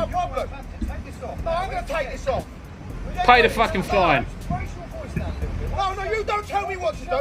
You gave me enough fines in the past. Why the should I take this off? Fuck you. Payback, baby. Nice. Stage to not cancel. Guy's just on a bench filming this fucking Yeah, thing. exactly. I mean, it is fucking legendary. It is massively fucking. Many of staged. you are feeling the sadness and frustration in your lives because you give too many fucks about things that don't bring the joy. Hey, or benefit. what was that? Hold on a minute. Many of you are feeling the sadness and frustration in your lives because you give too many fucks about things that don't bring the joy or benefit in your life. Give no fucks. Of course, it is not easy to suddenly overnight stop giving a fuck, especially after you spent your whole life giving unnecessary fucks. Like with any bad habit, it takes time to break. For instance, if you start today, give one less fuck than you did yesterday. Tomorrow, again, one less fuck. The next day, maybe 2 less fucks, and the next day, maybe 3 less fucks. After a few weeks, you might find you are giving far fewer fucks than you did before. Is that Jeff from tech support? Yeah, That's a a Jeff from speech that tech was support. actually given by an Indian yogi as well. Yeah, that is I'm gonna play that fucking on legendary. Friday. Right, That's okay, crazy. we're gonna go around the room and we're gonna do the outros. And starting off with Yanni. How you doing? Oh, hi. Shit. Hello. What am I doing? Let's see here. I don't know. Thursday, Baldur's Gate with Uncle Martin. Friday, going to be playing a new horror game. And Horror. Horror. Horror. New horror game. Horror A horror game. Horror. game. No, that's on Uncle Martin's channel. Fingering is. There you go. She's on a quest to Hodor. Horror. What's a Hodor? Yeah, you can find me over at Yarnwich Live, where I act silly and crazy and play games and occasionally craft stuff, and hopefully have some more stuff coming down the pipeline, and have the most amazing peanut gallery in the world that happens to be my husband. Woo! Nice. Yeah, no husband. He was a way better panelist than me. I'm not saying nothing. Right, moving on. I told you. Spice Marine. Spice Marine, Mike. Yeah, get it there. Spice Marines. Anyway, Spice. Yanni, as always, thank you very much indeed. Make sure you pop across and give Yanni some love. Jack, Thank you. what are you gonna be doing? I am Jack Tarlad here with my speed tape, of course, Ooh, as I did say, I do have my Nice. speed tape. And you can find me on all of my channels at Jack Tarlad and on Twitter at Jack Tarlad. Go over to Rumble. I've got a specific read and roll channel that I upload the videos on demand to. Tomorrow on Read and Roll at 10 o'clock British time, we have the one and only pickle eater himself, Paul Hadouken. So please do not miss out on that. And I have had confirmation today from Magitech Mags that she will be on next week. So come and check out all those things. Nice. So and Monday it's the Crash stream, the Need for Speed Crash stream, and then Tuesday it's back to GTA Vice City game stream, all on Rumble. Please go over to my Rumble channel. Please follow me on Read and Roll and on the Jack Tarlad channel, and go and watch some videos. Give me some unique chatters and viewers and all that kind of stuff. But yeah, and until next Wednesday, thanks a lot, and don't forget to go and see Theta of the Grid's charity stream after this. Yes, sir. Cool. Thank you very much indeed, Jack. Always a pleasure to have you on the channel. Then we got Smu the DJ. Hi, that's me. Yeah, I'll be back home on Saturday night, latest for Anime After Dark, so you can see me on Tombi's channel for that one. Sunday, Final Fantasy 14 with Tombi and Mugen, and otherwise something else. Monday, Pokemon Gold, the Game Boy Color version. Tuesday next week, Clear Obscure. And yeah, whatever happens after that, I don't know. We'll see. But I just want to reach out to everybody and say thank you for the continued support on the PC, fundraiser. You did a stellar job on that one, and I cannot thank you enough for that one. Yeah, I'll be I'll be a member of the PC Master Race very soon, and I am very much looking forward to that. So yeah, thank you for that. Lucky And bastard. as always, make sure to sub to Nerdy Neo, criminally under sub channel, and yeah, we'll be ready to Theta's stream after this. So make sure to support him and show him some love, and make sure that all this time that he puts into it is worth it.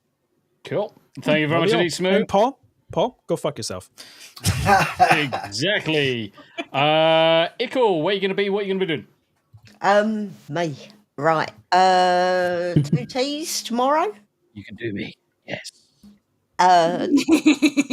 Saturday. And I'm going to try a new game. I don't know whether that's going to be Friday or Friday. Friday. Yeah. Okay. Don't know what game yet. But yep. Trying a new game out. We're gonna play some scary games. Yes. Scary games. You say. Yes. So expect plenty of blurps and all that good stuff. We'll get to Isaac in a second. Abe, where are you going to be? What are you going to do? Okay. Omnipresent Abe. I'm going to go and make a cup of coffee whilst Dave rattles off. We've only got 6 minutes. Let's go. Okay, I'll be on Theta stream straight after this. Then tomorrow from 10 a.m. onwards, I'll be on Grant Gregory's Stargate podcast that we're still recording. Nice. Friday from 11 p.m. onwards, I'll be on Rockefeller's channel. Then from 4:30 a.m. Saturday morning, I'll be on Samuel the Infamous. Then 7 a.m., I'll be on Beelzebub. Then I'll be back again for Anime After Dark. Yeah, fuck you. I'll be back for Anime After Dark on Saturday evening with Hanayama and Tombi. Fuck it, I'll do. Piss off. He's everywhere. Omnipresent. Yeah, he is fucking everywhere. Hanayama. It's once again the easiest inventory list of all times, being the week over on Twitter, hating people. Saturday, Anime After Dark. Finally, the 19-hour, potentially that's a lie, Omega session, finishing both Lazarus and Old Country Bumpkin, and then next week back here. Peace. Sounds good. Nice. That's how you do it, Abe.